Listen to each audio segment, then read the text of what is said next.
nightmares in my head, I fear that the thoughts build up until I can't hear, that my mind fills up into a creature, and it haunts me somewhere much deeper. Anxiety, filling up every space, no privacy. And silently, it could build and build until you finally see, whoa, it's taking over, damn, no closure, moving closer. No exposure, I just wanna be a loner. Some can't stay sober, looking over all their shoulders, like moving boulders just to get out of the home. It sucks, I've had enough, I don't wanna feel the stuck under the rug, all my problems that I shove. I got nightmares in my head, I fear that the thoughts build up until I can't hear, that my mind fills up into a creature, and it haunts me somewhere much deeper. I got nightmares in my head, I fear that the thoughts build up until I can't hear, that my mind fills up into a creature, and it haunts me somewhere much deeper. I've been feeling weird, I can't seem to focus good enough, nothing's really clear, sometimes it could be a little tough. I just need to feel like the end's in sight for me, but let's be really real, anxiety can foggy all this stuff. I've been feeling weird, I can't seem to focus good enough, nothing's really clear, sometimes it could be a little tough. I just need to feel like the end's in sight for me, but let's be really real, anxiety can foggy all this stuff. It sucks when you finally feel like giving up. Oh God, no luck, everything feels like you're sticky stuck. I'm lost, handcuffed to the bed where I sleep, don't give a fuck. Can't stop, unplug, feeling overwhelmed, I think I've had enough. Gotta find a way to get some energy, gotta find someone who's a good friend of me. I need purpose to make it all worth it, I'm still searching and I'm still learning. I want a life that's filled with memories, not a life with regret in front of me. I need focus to keep me from hopeless psychosis if I keep moping. I got nightmares in my head, I fear that the thoughts build up until I can't hear, that my mind fills up into a creature, and it haunts me somewhere much deeper. I got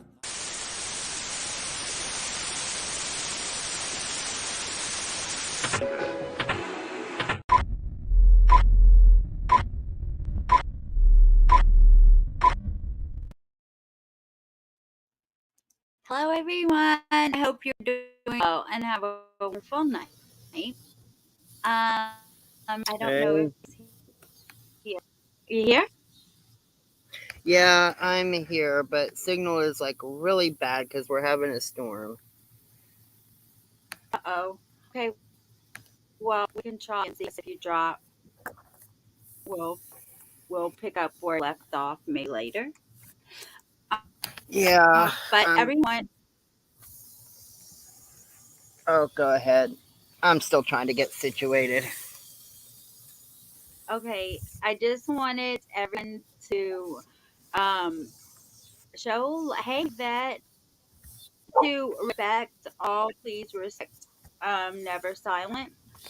Please refer to him, he. Um, his name is Danny, and he does.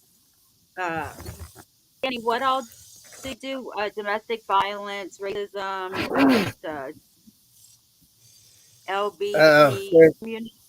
yeah, there's a whole long list.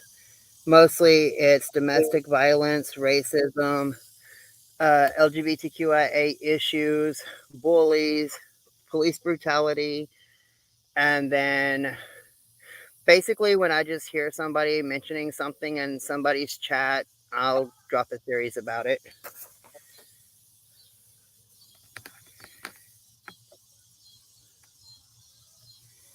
Oh no, you was out. So infamous truther is when I was telling you that I met a book that gave me the information I sent to you. And I went ahead and modded her so that she can drop the numbers. The numbers and stuff for help.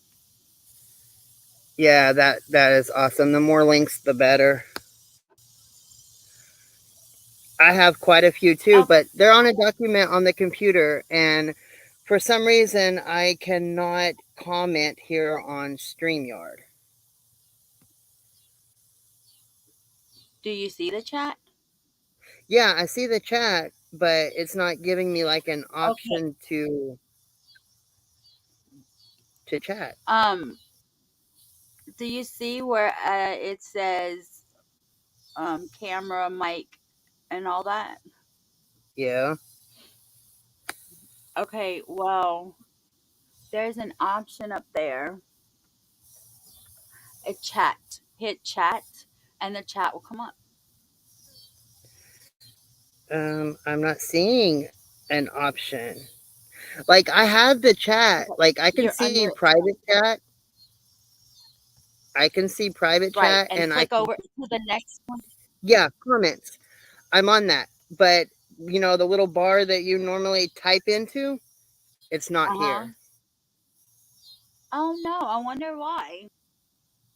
I don't know. But I've got my phone pulled up so I can Okay. type in some links or numbers instead of copying and pasting them.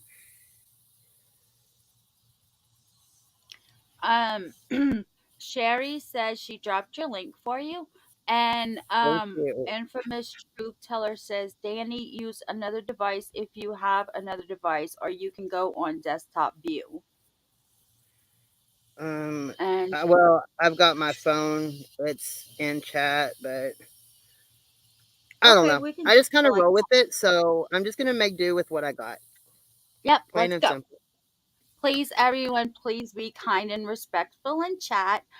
If you're watching the replay, comments also, and please hit that like button for me. And now I would turn it over to Never Silent, aka Danny.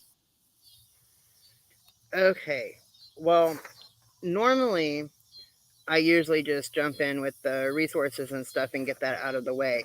But I have had quite a few conversations with people that email me and they specifically ask me for information on what a healthy relationship is. And so I got to thinking and I started researching and got some information on what healthy relationships are. Because if we can spot the healthy ones, then we can learn what the bad ones are. Does that make sense? Okay, so the first thing on a healthy relationship would be that partners can manage conflict and differences without despair or threats. And that's a really big one because in a bad situation, you're always walking on eggshells. The next one would be both partners protect and nourish the relationship and make it a priority. Example, they are not addicted to work. I am The too third one, infamous. I mean, do I'm what? sorry. Can you repeat those again so I can write them down? Yes, or if you just want me to, I can just take a picture of all of them and send it to you in a text. Oh yeah, that'll be awesome. Thank you. Okay, I figure, anything to save some writing. All right, And then, everything down for my lives. I write everything down, and then I type it into PowerPoint. yeah, But anyway, okay, sorry. Go ahead. oh, no, that's good. And then the next one is both partners feel special to the other. Arguments or fights do not lead to abuse or threaten to breakups. And then partners can communicate wants, needs, feelings, and emotional issues with little or no shame at all. There is unconditional love, unconditional agreements. The relationship feels and is nurturing, comfortable, and fun. Both partners attend to the needs of each other willingly and lovingly. The sexual relationship works well and is mutually satisfying. Both partners are honest with each other. Both partners can and do keep agreements. There is no abuse, no physical, sexual, emotional, or verbal abuse. There is a commitment that happens between both partners. Both partners have boundaries. Each partner can say no to requests from their partner when necessary without feeling guilty and tell their partners when something feels not right or hurts them. People pleasing is kept to a minimum and neither one feels like they are making a great sacrifice to stay in the relationship. They both are able to do their work, attend to their children, and tend to other aspects of their life without threatening the relationship. And then the last one on the list is partners can hear feedback from each other that they may be projecting old relationship fears onto the current one. Okay, so that was the basics of a healthy relationship. Anybody in chat have any other ones to add to that? Or does anyone so far in chat have any questions for Never Silent?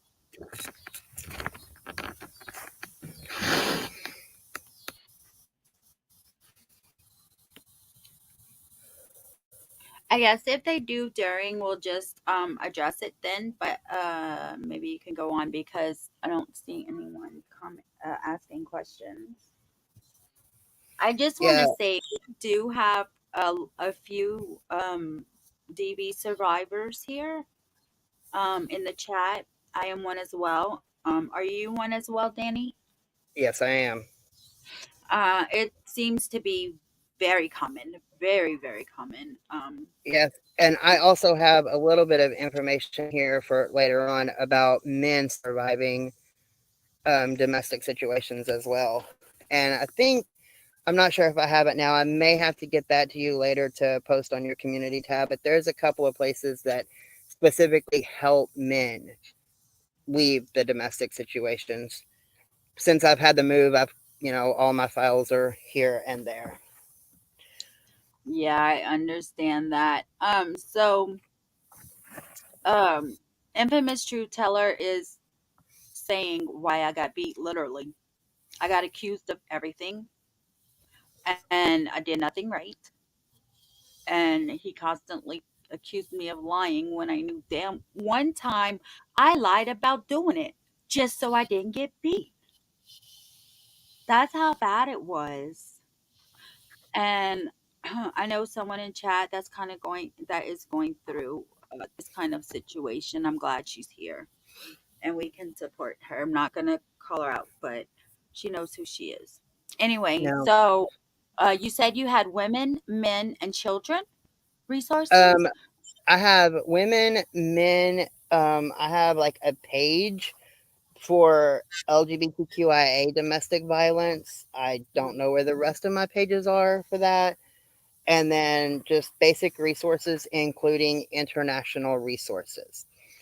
And normally, if somebody reaches out to me, if I don't have the state resource that they need, I can look that up because I'm also a counselor with the Trevor Project, and I have like tons of resources through them. What is the But Trevor Project? it's a call in line for LGBTQIA youth, usually when they want to, like, off themselves or self harm, Oh, or they're okay. being abused by their parents, or, I mean, it goes up. I think the oldest one I talked to was like 25 on there, and they were leaving a domestic situation with their partner. So it's basically just a safe space for LGBTQIA youth.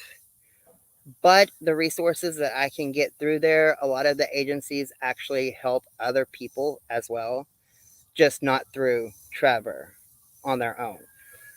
But for the case with like Sane Insane, when I helped her, she didn't have the ability to like go to her local Salvation Army for resources or a counseling agency or anything like that. So I set up a code name with her, and I would call these places for her, and I would get things set up, and she would send me the information and stuff, and then I would pass it on to them. And then when she would call, for like the final part of it, she would just give her code name, and they already had everything. And that saved her from having to be on the phone with everybody, different agencies and stuff, to where she wasn't, limited to what she could say, or she didn't get caught talking to them. So I've actually done that for quite a few people as well. And I don't need like personal information in order to do it. Just like town and state, and then I can look up all the agencies and call them and get like a code name and stuff. So that's also something that I have been able to do in the past. And even in Australia, I helped a woman get some food and clothes and stuff after she had left a situation. That's To this awesome. We do have a lot of Aussies and that come into chat and watch the replay. So that's really awesome that you have that information. yeah. Infamous Truth Teller wants to know if she can come up on panel with you. Oh yeah, the more the merrier. That's the one that gave me the information to give to you. Yes, and any of that information and stuff, I am more than willing to post that on my community tab as well. I mean, right now I'm kind of covering the whole police brutality and the racism in prisons and stuff like that, but on my channel, domestic violence is like always. Like there's never an end to that series specifically. So any other information and stuff, I will be more than willing to spread the word as well.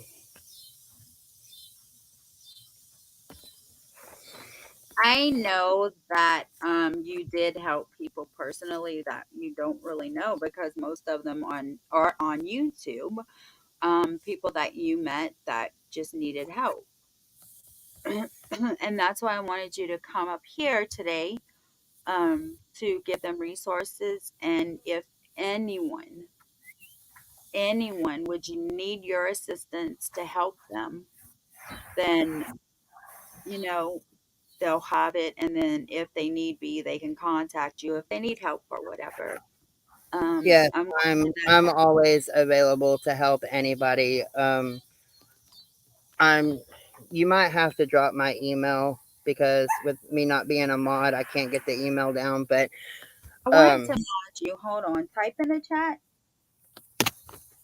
I was going to say I will always answer the emails. Right now, life is kind of crazy, so it might take me, a few hours to get to it, but I usually respond pretty quick. And then I can get resources back. And another thing, I do not in any way talk about anything that anybody tells me unless they specifically say that, like, I can read an email of like a survivor story or something. But even during that time, with the permission, I still do not say a name or an email address or anything like that. It's just, specifically, I got an email and listen to this story kind of thing. Because there is power and strength in a community. And whenever somebody is helped, it's not like a, pat on my own back or anything of me talking about the person becoming a survivor. It is to help encourage that person to keep moving forward. And Truth, my email is Well, you're a mod now. You're a oh mod yeah, now. I am. It's been a long day, guys. It's been a long day. Oh, grandbaby's party. How did that go? Oh, it was great. I had to leave a little bit early though because with the MS and stuff, this heat just you can turn the water on. It's not. I didn't want to interrupt you. No, it's fine, son. It's totally fine. With having the MS and stuff, I can't like be out in the heat and the sun and stuff, so I had to cut it a little short. But yeah, a whole 6 years old. That's so cute. I pinned your email to the top of the chat, and I have the DB help info up showing on the screen. So that will help. I'm not sure if Infamous Truth Teller is coming up or not yet. There's one of my Aussies.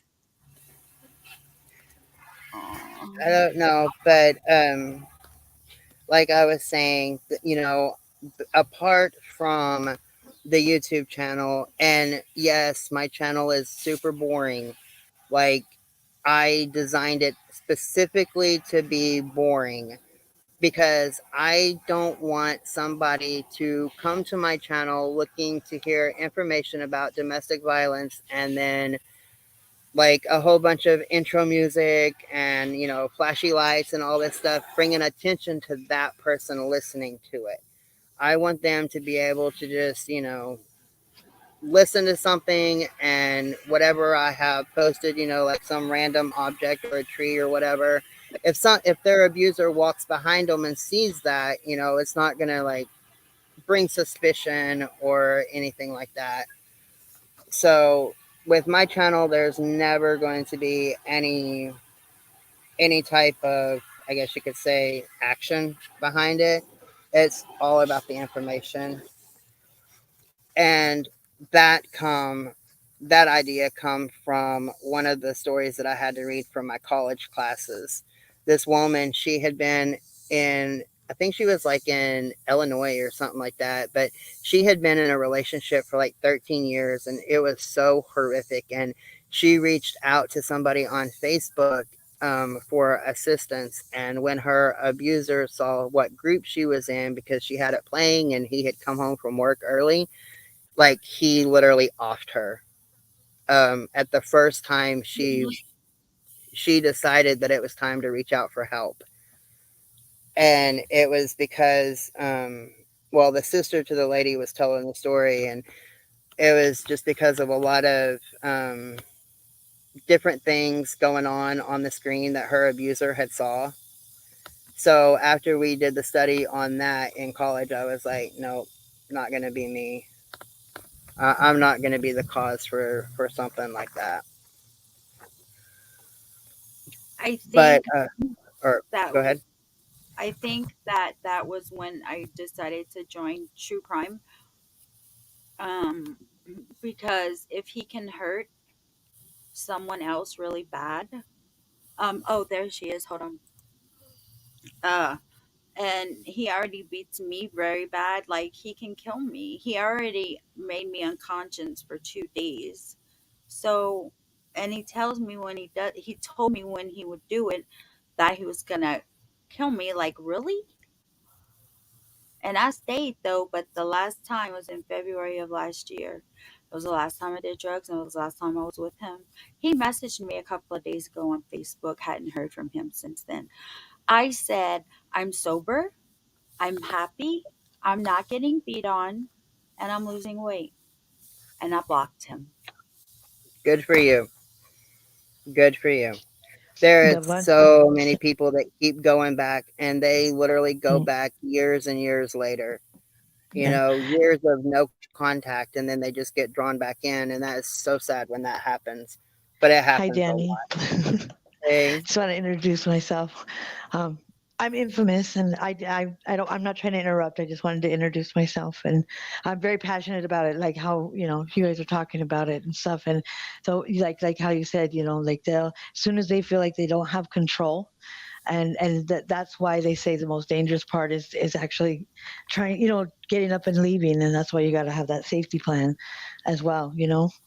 it You have is. to. It is. It's the toughest part. And like that one lady in that study that we did in college, it was so sad. Like she had endured so much. Like she had had miscarriages and everything because of the abuse. And then the one day that she woke up and said, you know, enough is enough, he comes in early from work and he just offs her right there. That's yeah, and they and one thing too is that domestic violence doesn't discriminate. You could be rich, you could be poor, you could be homeless, man, female.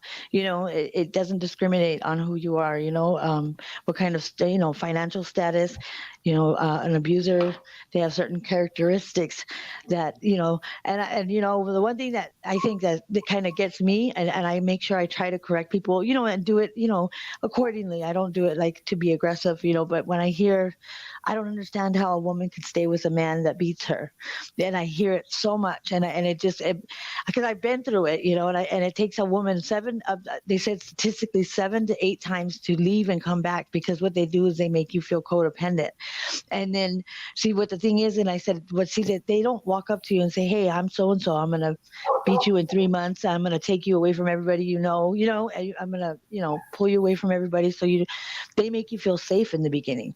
In the beginning, they make you feel safe. They make you feel like, oh, where you been all my life? Like, that's your rock. And then they slowly start creeping in those questions, and they start creeping in, who's this? Who's that on your phone? And, and then it just manifests. And it's like, it's very strategic, the way they do it, because I learned too, because when you're a victim or a survivor and you go to a shelter, and the first thing that we say to ourselves is, what did I do to attract them? And we don't attract them, they find us, because they look for people that might have like some broken, some things that might be broken in their family, or people that have a little bit of dysfunction in their life, or somebody that tells their whole life story, because they pick out those vulnerabilities, like the weak spots, and that's what they prey on. They're the predators, and a lot of times they have us so warped in the mind, because it's slowly, it's like a spider web, and it just keeps, they do it over time, and pretty soon, like you said, you're walking on eggshells, you're second guessing everything that you do, and you don't even realize. You're wondering why you're so anxious, and because you don't know what's going to cause an argument, because it doesn't matter what you do, it's your fault. They always will flip it around and make it, well, if you didn't do this, I wouldn't have got angry, or if you didn't do this, they always find a way to flip it back on you, so then you start to doubt everything that you do. And it's hard to come back from that, especially when you get away. It's hard to it takes a while to find yourself again. It really does. And I've noticed that in a lot of domestic situations, like when they're trying to pull you away from family and your support system and stuff, the one thing that they do is start trying to tell you, oh, well, your sister is, doing this and this and all this kind of stuff, that it actually makes you start doubting your own support system. And then after you go and you come back, and you go and you come back, the support system gives up. Yeah. Because they're like, well, where have you been? They don't understand. They don't get it, because they make you estranged from it. They pull you away from them, and they make you, so you don't have that support. They don't want you to have that support. And that's like part of that safety plan. The one thing that I took away from that safety plan, and I actually didn't realize I implemented it, because I had been in the domestic violence shelter, years prior. But when I came back, and I was in a healthy relationship, and then, life happened, and I was with another jerk. And when I went there, when they do their first assessment, and you go in, and do you have a safety plan? And I was like, yeah, I didn't tell them who my doctor was. Like, you don't tell them certain things. There's certain things you don't purposely let them know that you're withholding that information, but there's certain information that you just don't, you don't like tell them everything, because then they know how to look for you. They know where to find you. They know how to, like, chase you down when they feel like you might be wanting to leave or whatever. And I actually implemented it. And I think a big safety plan, a big number one, is to always have, if you have kids, it doesn't matter, to always have a bag, overnight, whatever, of extra clothes, your documents, a copy of your birth certificates, and your ID and your social security card. Always make copies, and then you give it to somebody that you know that you can trust, whether it's a family member, a close friend, but somebody that you know that if there's that moment you got to leave with whatever you have on your back, you have that. And then, because what they do is they'll take your documents, they'll rip them up, because then you feel like, well, what am I going to do? How am I going to get a job? Just that you start to doubt yourself, and then you end up going back. But if you make copies of those documents and make like a bag, and you give it to somebody that that you can trust, that if that comes down to that point and you're actually got the courage to go, that you have that for you and your kids, and the documents and stuff. So if they take it, you got that copy over there, you got that. So it's not going to make you feel like you need to immediately come back, because you don't know what to do, because they make you so codependent. You don't know how to provide for yourself. They got you so warped, you know what I mean? Thinking that they're the only ones that could do anything for you, basically. Yes, and I will add just a little bit to that. A lot of times, people that are in a situation fear giving any type of information to a family member or a loved one or a close friend Mm-hmm. because they don't want them to be the target. Yeah, Um, that's true. Abusers You're right. will go to your support system and they will harass them, and it puts Manipulated. them in Yeah. jeopardy. There is a program. I don't remember what it is called. It was just like a 15-minute part of one of my classes, but police departments and health departments. I don't know if this is just in big cities or if it's all of them or what, but they have this little program that you can take a copy of all or your originals if you want to of your birth certificate, social security numbers, work visas, anything like that. If you've got like your grandparents' death certificates, whatever, anything paper wise that you want Important to, paperwork. Yeah. they have like a under lock and key where they will keep it for you. That That's way, awesome. if you do leave and let's say you go to a shelter and you can't really get in contact with like a family member that has all your paperwork and stuff, Right. you can literally call up that health department or that police department and they will bring you your documentation. Yeah, that I think that might be like just like that'd be something good if it went across the board. That'd be something that would be a good driving force, like to try to get to advocate for that for every state because I don't think we have that here I in don't know. It's Arizona. kind of just like one of those little hidden programs. Like there is Well, yeah, so 'cause many yeah, programs that are hidden, and I don't know yeah, why they're hidden.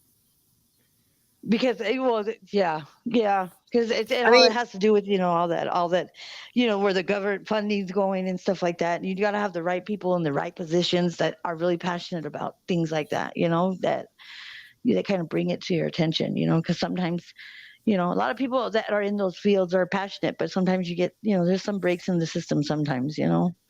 yeah, but I mean, it's always worth just checking out. I mean, I Yeah. would honestly start with like the health department if you, especially like if the abuser is like, somebody that's really well known, works for the city Has or, some status. is Yeah. a cop or anything like that. I would Mm, suggest going to like the health department first to kind of keep it more confidential, right. but you can go to the police and be like, look, I'm not filing charges. I'm in a situation. I need this under lock and key. Explain the Yeah. situation. You don't have to file charges in order for them to actually keep the Yeah. That documentation. information. Yeah. Yeah. Yeah, but like you said, if they're a police officer, I had a friend that was actually I met her through this shelter, and she was married to a police officer. She said she would have probably never called, but I guess it got to a point to where the neighbors ended up calling because they said we got tired of hearing you cry and seeing you look nervous every time you come home, and just she was real discreet. She really didn't divulge too much of her personal life, but as we became friends, she just she never told me anything specific, but she told me that the neighbors did say, we just got tired of and hearing you cry and stuff because of him being a police officer because he had that status, like they can manipulate the system. They can manipulate, people that are in in fields like that, that, They can um, and they do. mhm. That yeah, that she had a struggle, doing the divorce and stuff. I mean, it was a like a knockout, drag out kind of thing, but she was able to get away long enough to gather herself again, and now she's doing fantastic. But it took a long time. It does. It takes a really long time, and then the victim at that time, they're the victim. They feel like there's just no out, and they Hmm. can't even see themselves as a survivor later You on. don't even recognize yourself when you do get away. I noticed when I was in the shelter one time. I'm a kind of a people watcher. Like I observe like when I was in a struggle and I was homeless, and if I see somebody that's sleeping on a bus bench or something, I don't judge. I don't judge anybody because I've been there.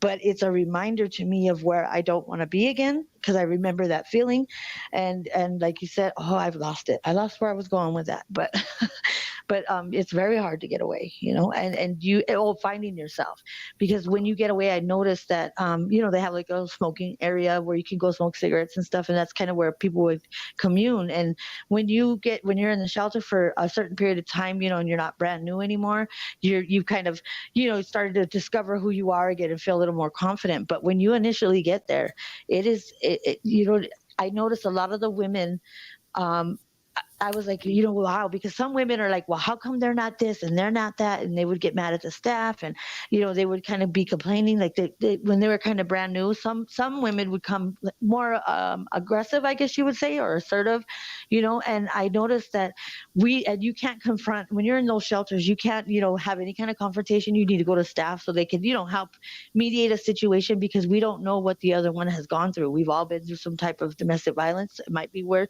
it's all not good, but we don't know the extent of their abuse, so you don't know. And then I noticed that I said, you know what? I said, I bet you we bring a little bit of our abuser with us to those shelters when we first get there, because that's all we knew. So we react like how they would react to us, like our response. And it's like a subconscious thing, like, well, how come they're not this and that? Like I noticed some women were a little more aggressive with it. I'm thinking, I'm always curious and want to know why, and not ask them, but just kind of just try to figure it out, try to get in their shoes. And then after you get to know them after a while and they start to calm down and start realizing, I would tell them, I said, the staff is there 100% for you, but they're trying to make you independent and not codependent. The resources are there. You just you gotta go ask for them. They don't want to push it on you. You gotta, go, hey, do you have this? They have resources all day long, but Exactly. they want to make you independent. Yep, that's exactly. And the people that's working in those places, not all of them have come from a situation, so they don't necessarily know like what triggers people. Right. And I think Hmm. that I think that a lot of people out there need more classes, and I don't mean classes like, pen and paper and books. I mean like hearing victim impact statements, people going in and telling them exactly what their triggers are, Their and stories. yeah, Hmm. and how they calm themselves around their triggers. And Yeah. then meditation experts and stuff need to go into places like that and help them learn how to ground and center, and meditate on the positivity that they do have in their life. Like, this is a circle that never ends, and Yeah. there's so many options that can be done, but hardly anything that is done. Right. Right. Right. You're absolutely right. And then they used to have a couple. They only have one shelter here. They used to have a couple, but they call it emerge is what they call it here, because they merged all of them together. But there's only one facility now. There used to be the Brewster Center, and this and that. They merged them all into one, because I think that there were some of the programs weren't working out too well, so they decided to kind of merge them. But the staff, it was amazing. If once you learn and you find yourself and you start feeling confident and you start kind of taking in that information, because then when you don't really take in that information. You hear what they're saying, but you really don't, you're not really like applying it, Yeah, because you're it's just you're not yeah, in that time and place. yeah, You're still literally in your abusive world. right. There, And it takes so much time to get out of your own headspace mm-hmm. before anything else makes sense. Yeah, exactly. Before the light switch starts to go off. Because when I implemented my safety plan and didn't even realize it, I was so proud of myself. I was like, oh my God, I didn't even realize I implemented that safety plan, like not letting them know where my doctors, because I think I was just had my baby, so I was like, does he know where the baby's doctor is? And I was like, no. They're asking all these questions. I'm like, I've heard this, before when I was here before. And I was like, oh my Lord, I said, I subconsciously implemented that safety plan and didn't even realize I did it. And it's because I had been there before and I had that information and I utilized it, not even realizing I utilized that information to get away safe, the next time around. I want to say a comment that someone said. Flipper Sloth said, "My bank was the ones that helped me. They have a department that is set up to help DV victims. They gave me details to a social worker, and she was the one that helped me get out. So maybe if you need assistance, maybe your bank can help you. What bank is it, if you don't mind saying? Do y'all know if other banks do that? I I don't don't. know, but I do know that if people want to leave a domestic They, relationship or anything and they have the means to do so, if you go to Nigeria, all you have to do is walk into any bank and tell them that you need a certain amount of money to save your life, and they cannot question you, and they give you the money, and then you can like come back to the States anywhere you want to or whatever, and you have, any amount of money. Like they don't care. They give it to you. And then they basically just bill the United States or something like that. But there's a lot of, yeah. yeah, Go ahead. you can go over there, you can get your money, and you can come back and you can set it up, and they will also help you with like name changes or anything like that Yeah, in order to save your life. Now the problem is yeah, getting there, but I mean, if somebody's in a country closer to them or something and they're yeah. there as a tourist, it's free money and it literally can help save your life. Yeah, and then there's people that travel too. There's women that fall for people that are in other countries, and they end up, using their life savings, and they go move over there, and and that person's not a great. Yeah, that makes sense. And I think Yeah, too is a lot, the national hotline too. That one I haven't put it in. I have to get. I'm charging my other phone to be able to put it in again. But if you call those numbers, they have those resources to provide at the national hotline. They'll give you where are you at and located, and they have a way of yeah, like you said, using code words, and when it's safe for they'll ask you if it's safe for you to talk at that moment, if it's not, when to call when it's safe and all that stuff, and they have those resources. You just got to have the strength to call and find the time when the abuser isn't there, and just try to you got to do it. You got to do a lot of stuff on the undercover, on the down low. You got to do a lot of this planning on the down low, and slowly just start implementing this plan. So then you when it's time, because it's at a moment's notice, and you that's the only window of time that you have to get away, and you just got to do it. And I was thinking of because we have it here, but I was thinking I wanted to start a thing too, like to get backpacks, like a fundraiser to do like backpacks, like for the kids that are with the victim that go into the shelters, because they leave most of the time with just the clothes on their back. But the kids, they've already gone through all this stuff in these abuse, the relationships with the victim, and when they get there, they're scared. I was thinking of, I wanted to start like a fundraiser with backpacks where there's like a pair of pajamas, a blanket, a book, just something that makes them feel safe, makes them feel like it's okay. Like when they first get there, you can give each child, they're a girl or a boy, you give them a backpack that has something that they can call their own, because most of the time they have to leave with nothing, just the clothes on their back. And I think that, I mean, it helped my kids.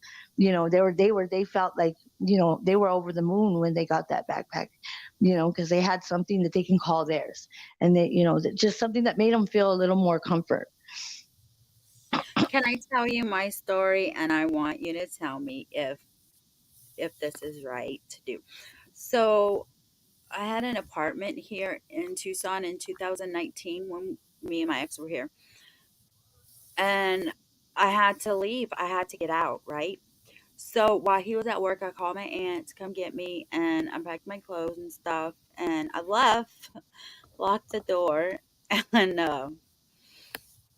I went to the manager's office and told them that I needed to get out of a domestic violence relationship. And she was like, "Well, you need to call 911." And I'm like, "Well, I have to leave because I'm scared. Like, he's going to kill me." And they already know that he freaking broke into the bathroom window to get in the apartment. And he already busted through a window in the RV with the whole air conditioner Mm. unit. He pushed all that in. But anyway, so when I left the apartment, I just got a bad or whatever. Like, she put that I wasn't a good tenant because I left. But like I don't think that was fair to me because I had to leave. By And now law, go ahead. Sorry. it's like really hard for me to get an apartment here now because I guess she put I don't know what she put. By law, there is I'm in the same place you are, Ma. We're in the same city. So I know a lot of resources and things and information, so like we could probably talk off of here and I can help Oh, direct you, you know awesome. what I mean, with all that stuff. I Yeah, didn't we're know in the you same lived in place. Tucson. Yeah, I think you were on my when I was driving in the snow when it snowed here. Remember when it snowed here like crazy not In that long ago? I think 2019. you no, just recently. It was like a while. I think you went in my life because I was like, oh my god, I was driving in the snow and I was like, it never snows here. And there was a couple people in my I was just wanted to record it because it never snows here in Arizona. So I was like, I think that you might have been one that was in my life. There was only a couple people, but I was like, look at this snow. It was crazy. I was driving in it. But In 2019 when I was here with my ex-boyfriend, it snowed like yeah, a lot. Like it was freaking yeah. huge snowflakes falling. It was yeah, that was like a lot. I called my Yeah, but mom. but She's with from that, here. there's a lot of stigma with your story. There's a lot of stigma. A lot of people. That's why I'm very passionate trying to make this a regular conversation, more of a regular conversation, because there's such a stigma that people don't want to get involved. It's a relationship, and another safety thing to do is that you never, well, you can say never, but you don't yell help to yell fire, because if you're around where there might be people that can come out and help you, if you're in a situation, if you're outside or wherever, and there might be people around that might be able to help you.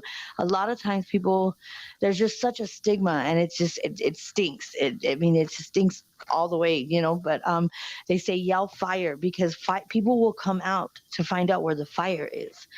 But if you yell help, a lot of people don't want to get involved and they don't Yeah, want to and help. that's very true. So they My said, ex so they say if you yell fire, people will come out. They'll come out from everywhere, or if there's anybody, and they'll look for the fire.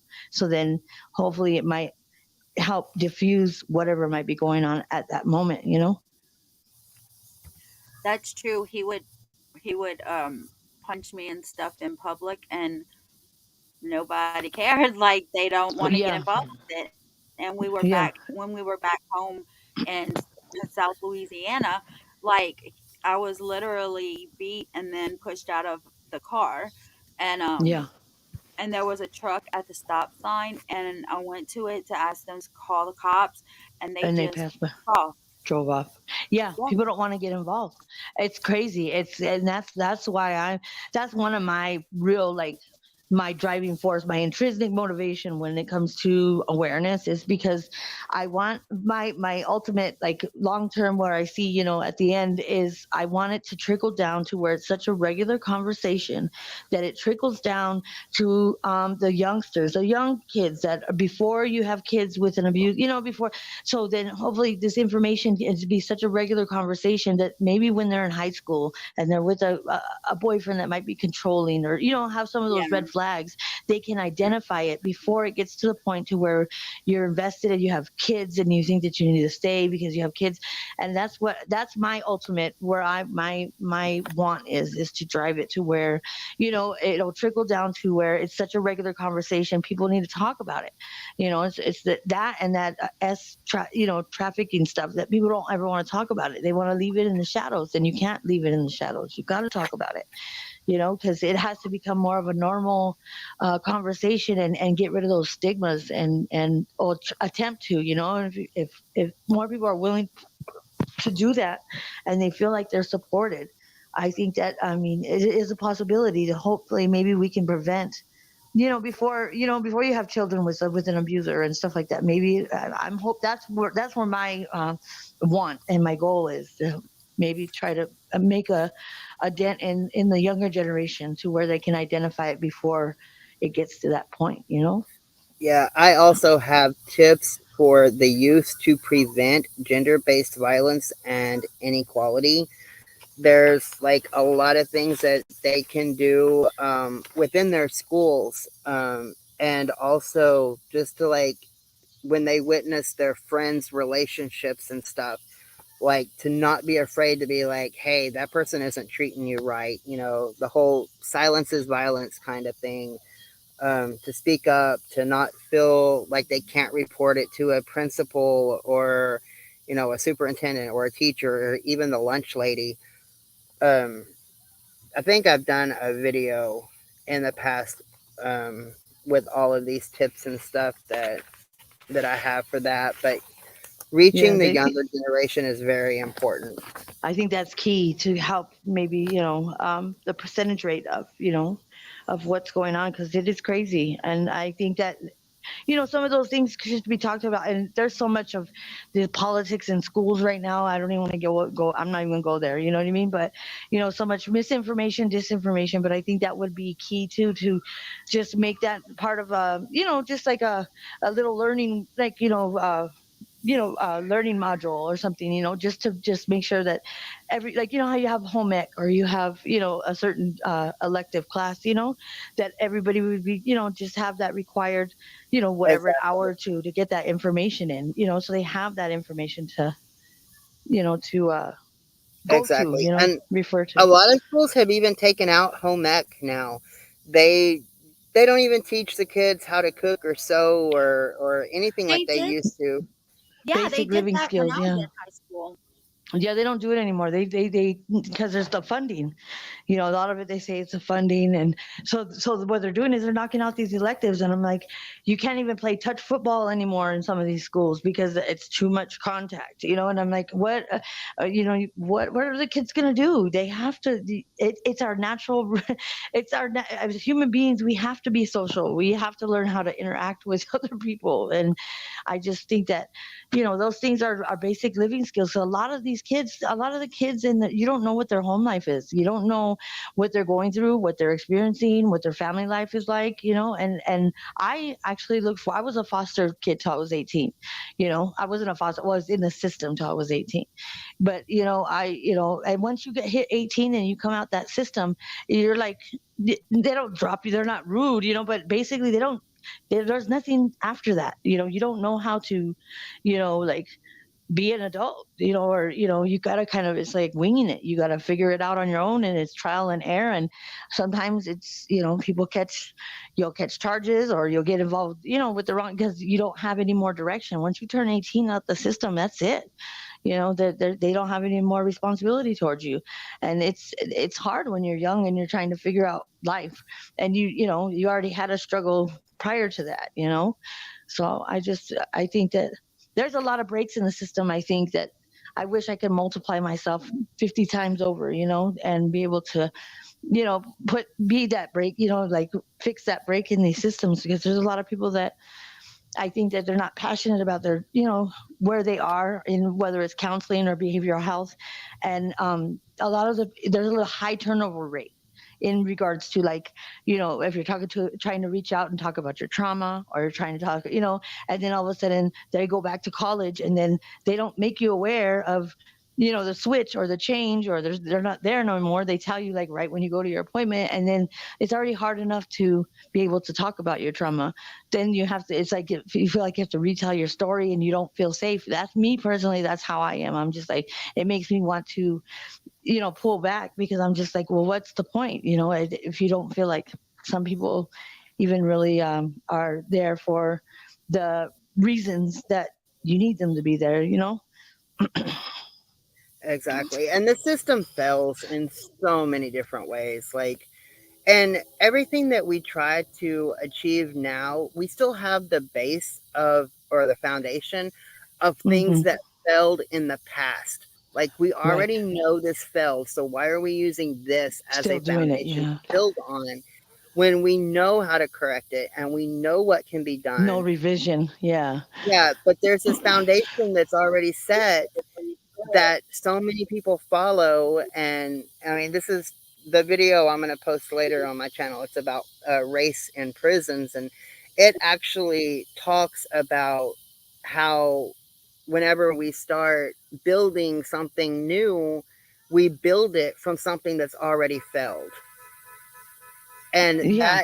Hmm. that isn't everything. It's not just with race in prison, but it's Yeah. literally with everything. Yeah, like they're using the old model and they're not revising anything and they're not implementing a revision or like they're not notifying the rest of the the organization or the facility, the staff. Like you got to have like a whole, like everybody needs to come to one, like a new orientation kind of thing if you're going to revise things, and everybody needs to be on the same page because you got so many different people on different pages that's why that's a lot of times too, so one person tells you one thing and then you're getting information from the other person about the same subject, but it's a totally different answer, and it just causes more confusion. And like I said, and what if if you got trauma or domestic, if you've had whatever go on in your life and you have these things that are causing more confusion, it causes a lot of people to retract and not get the behavioral health or not address the mental health, or feel like that they're not being heard or they're of value. And I think, yeah, I wish I could multiply. I wish I could. I would, if I could just twitch my nose like that bewitched. I would, Exactly. And but the more then people that talk about it, we gotta just know that it's a regular conversation. I think is a good step. yeah, and then like I had went over some of the healthy things in a relationship. And, I have this page over here with all the warning signs of potential abusive relationship, but there is so many warning signs. And you can tell people like this warning sign, and you'll be like, well, I see this happening in your relationship. And they'll be like, no, well, the warning sign says this, but I mean, it may slightly be a little bit different, and they still don't pick up on it as a warning sign Right. just because Right. it's not like specifically written to fit Right. their situation. Right. And and I like I said, I do a lot of research because I like to just know stuff. I don't like to talk about things I don't know about. If I don't know about it, I'll get back to you. But like you said, they don't. What did you say again? Say that one more time. What you said? I have ADHD, so sometimes I lose track of my thought. Oh, I lose track of The me all the time. yeah, I know. I was like, at least you guys get to go home. I have to stay with me. I tell people, I have Yeah, to I stay know, with right? me. Like I You guys get to leave. So I have to be stuck with me. I tell people. yeah, I But literally woke up the other day and I'm like, do I even want to get up and deal with myself today? Like that was like right. my first question of the morning. Do I want to deal with myself That's it. today? That's it. And then I would like to speak on like just children and the effects of domestic violence. And just as I know the facts, I'm actually pulling up some of the facts, but I just wanted to share a little story or, just my own personal experience. I have 4 children. Okay. So I have a 25-year-old. I had her at 15. She's 25, I think. She's 25, is going to be 26. I have a 23-year-old and I have a 9 and a 5-year-old. So there's a big gap between the two, the first two and the last two. But I can tell you from experience and from just life itself, being a young mom and being in unhealthy relationship, domestic violence, and just the abuse, the verbal, the psychological abuse is so much. I mean, physical abuse is damaging, but psychological is, I mean, it has a long term effect. But my daughter is 20, she's the oldest. She has, she still has issues. And I see from, and so like my last two, I know what I want to do, what I want in their life, what I want them around, kind of thing, because I had my other two. But my daughter, I see the effects of me staying in the relationship because we have false thinking that because we're naturally wired as women, we're naturally wired to fix men, take care of. We give life. You know what I mean? That's what we do. That's we love things. You know what I mean? We make things feel better in that. Yes, I totally get that.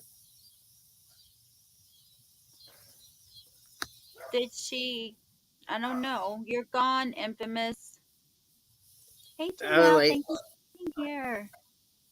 So, we have. So, did you drop the information for Australia? yes, I put it in there. It's like 1-800 respect or something like that. but they work with let me pull up my document again. It's 1-800-RESPECT, and it is a confidential service available to Australians 24 hours a day, 7 days a week.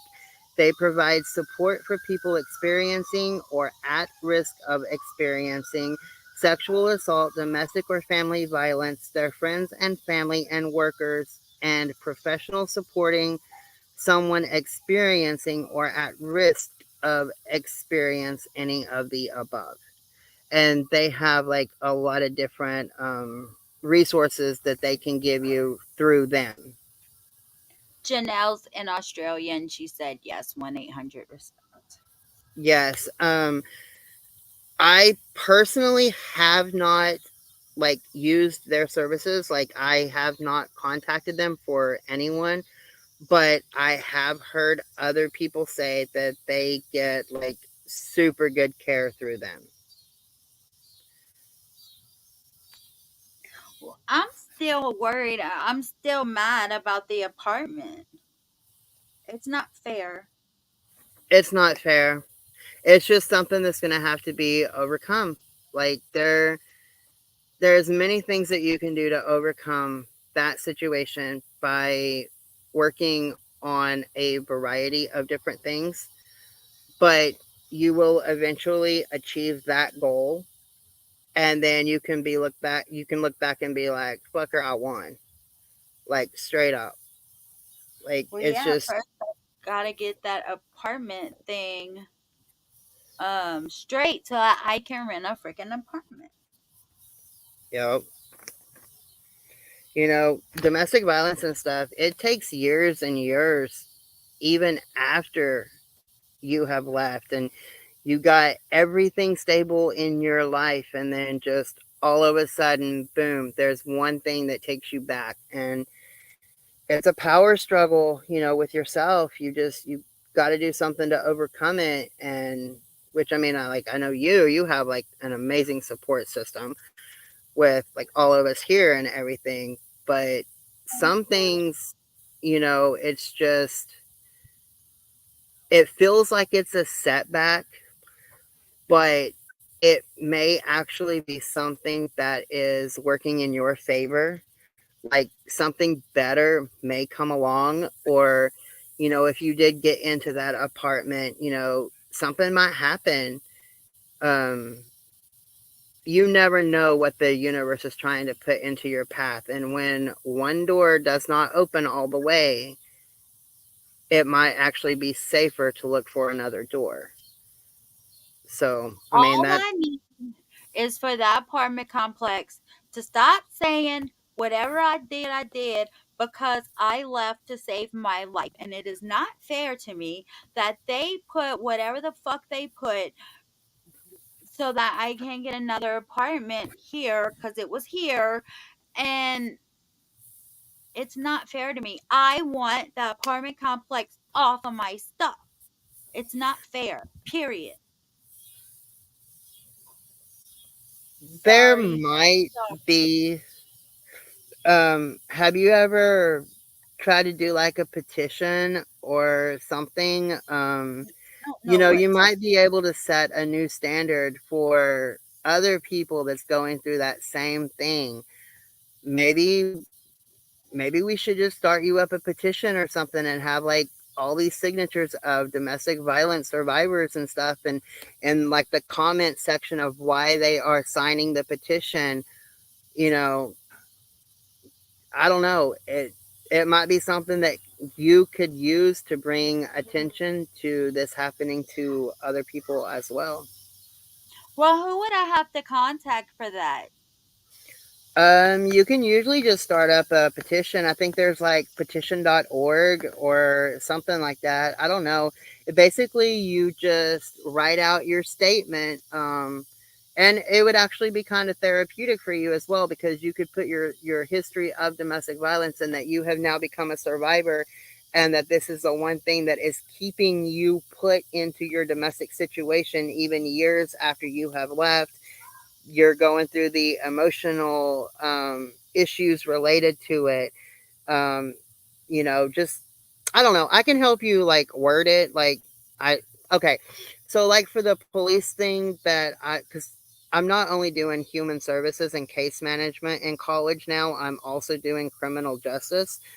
So I had to like write up this like 3-page essay, and I ended up doing 11 pages because I basically don't know when to shut up, and I can really give a full broad definition of everything. So I'm pretty sure I can help you write up stuff to put into or at least give you like each paragraph, kind of as a guide for you to go through, talking about what you went through, how you left, the reason why you left that apartment, how you have overcome your situation, the things that you have done for yourself to improve your situation, and how that aspect of the domestic violence is still hovering over your head. Um, and then just have people sign it. And, you get like even just like 50 signatures. Like it don't have to be a lot, but you can get like 50 signatures, and where it says, why am I signing this petition? People can just be like, because I am a domestic violence survivor. I understand this, and it would open eyes to a bigger problem that a lot of people are facing. Okay, You see what I'm listen to saying? this. I don't I thought about the credit agency, Lori, and Janelle says email local politicians or council landlord. I am not going to that landlord because number one, that lady in that office, when I asked her for help, you know what she told me? She knew. You She see, knew. that's I'm part of not. the system failing. That's literally part of the system failing. So should And I go to the landlord? if I were you, I would start the petition, collect 25 signatures. I'll share it on my page too. I'll share it on my Facebook. I got people literally sign any petition I throw at them just so they can have their name on something, like literally.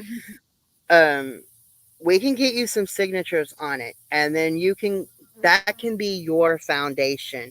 Be like, I started this is my whole story, this is how this is currently affecting my life.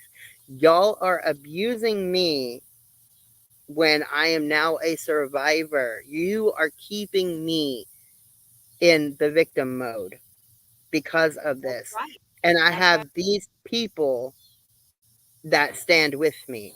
A lot of times once people actually see that people have somebody with them, they kind of back down.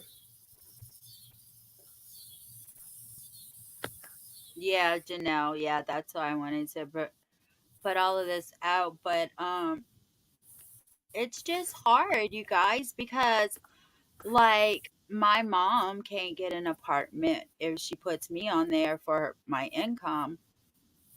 She gets denied too because of me. Yeah, and that's why I'm saying it's part of the system that is failing. And petitions, okay, a lot of petitions really don't go nowhere. Like they don't lead to a new bill or a new law or anything like that. But a petition is really good for other people to see, and it gives them hope with their situation, knowing that, hey, somebody else is going through this too. I'm going to follow in these footsteps and try to find a community solution to this problem. And then it finds its way to the right person. And then it makes a big difference. So petitions are both good and bad, per se. But I really think that if you had names on a petition with your whole story, something that you could legally use, all the facts and in one document and everything about how it is affecting your everyday life now that you are out of the situation, I think it would do a lot of good in a lot of areas. I just feel like I can't win for losing. And like, I don't know. It just seems like the only thing that ever came out of this was being sober. there's a Everything lot else of is good. just No, that's the victim part talking. You and I have can't get away so much from it if good. I have this obstacle. Yeah, but you have so much good. And that's part of being victimized for so long. Like, it makes it really hard to see the good. And I when the can't good be with comes, anyone else. it's like when the I, good comes, you question it. You want to know why it's happening, and then it starts kind of going downhill from there. But, it takes the outside people to tell you, over and over and over. It's not just a one time telling that you're on the right path, that you're doing good, that you are a survivor. There's always going to be something that wants to throw you back into being a victim. But, that's where I come in. I will drive you crazy telling you that you are a survivor.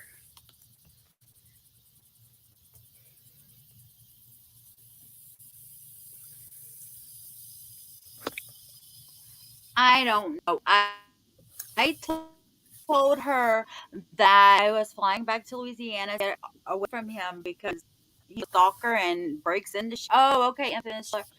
Um, there.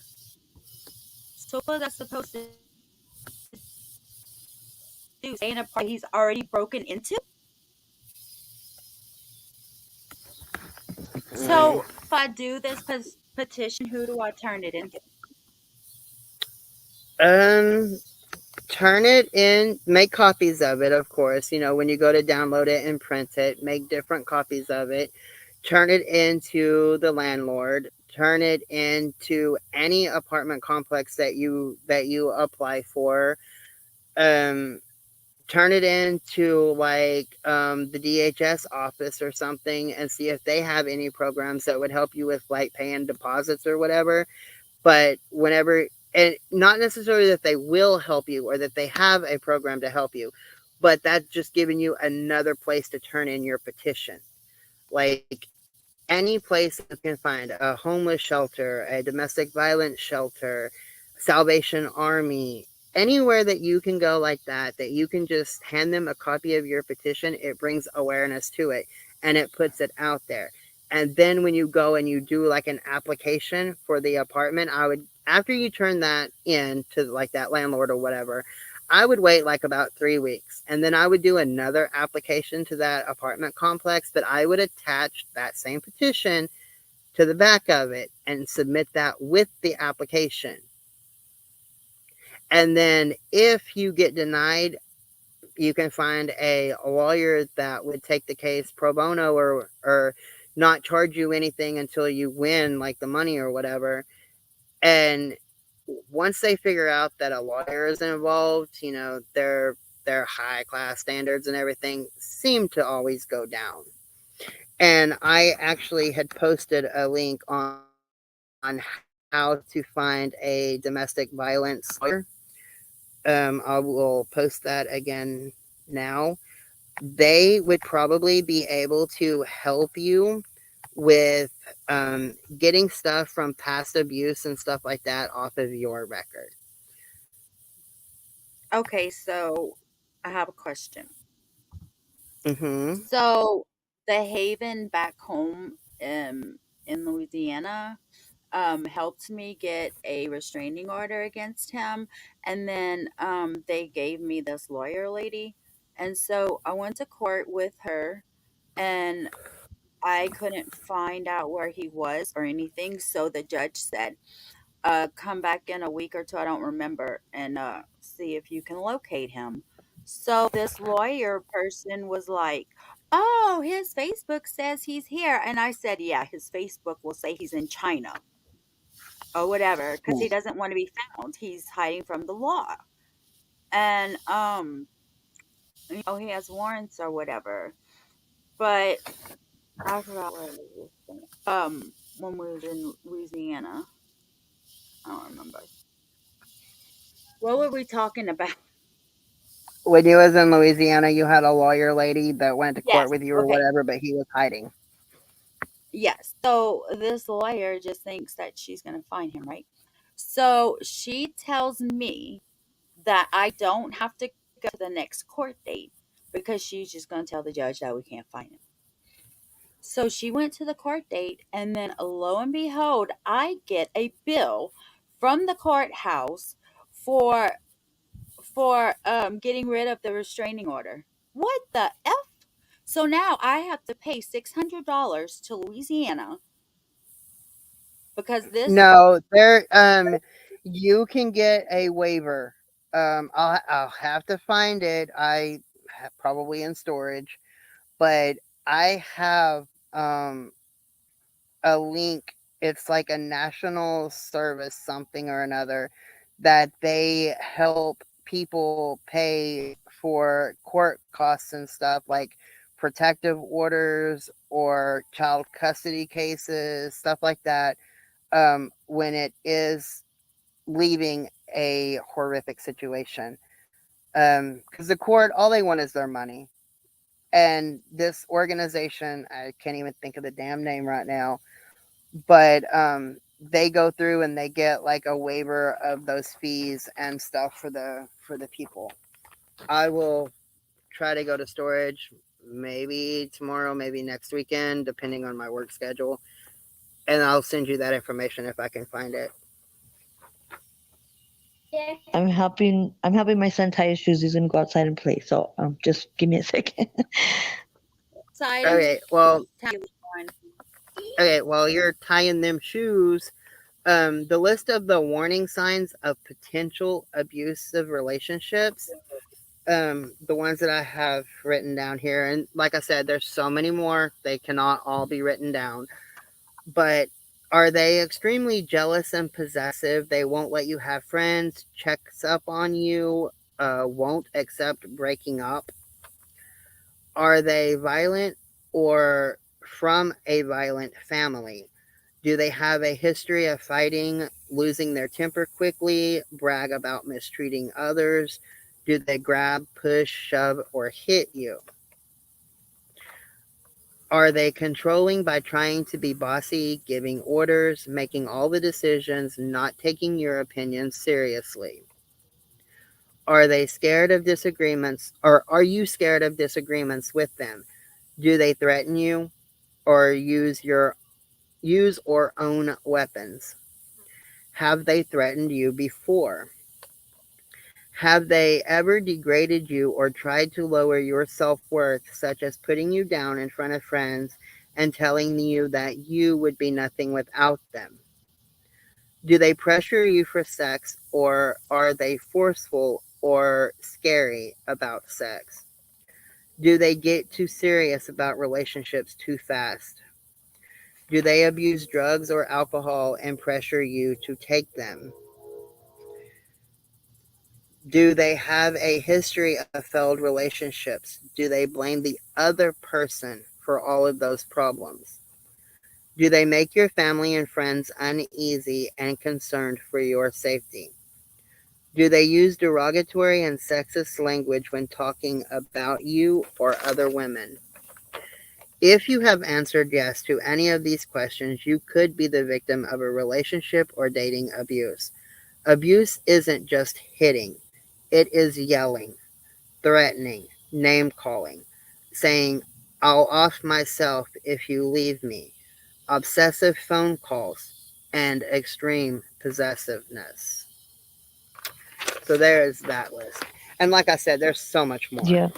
Yeah, that I'll hurt myself, or I'll unalive myself if you do this. I can't live without you. They do that passive aggressive, and then make you feel like they can't live without you, and this and that. After,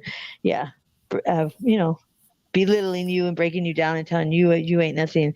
But as soon as you feel like you want to leave, they're like, "Oh, I can't live without you," and then you feel like, "Oh, I don't want them to hurt themselves," because that's, like I said, as women, we're here to naturally, want to fix and mend and think if we love it enough, it'll get better, or they'll see and they'll understand and they'll feel that love, and it's not, it doesn't have anything to do with that. It's control and all that stuff. But that's exactly, I've had that happen. Yeah. And then Danny. for this, or what? I wanted to tell you, you know of Nevaeh's boyfriend, right?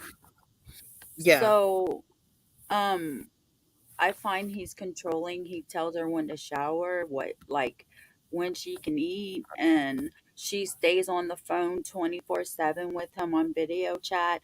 When she goes out with her friends here, he gets mad. He's supposed to be moving here next month.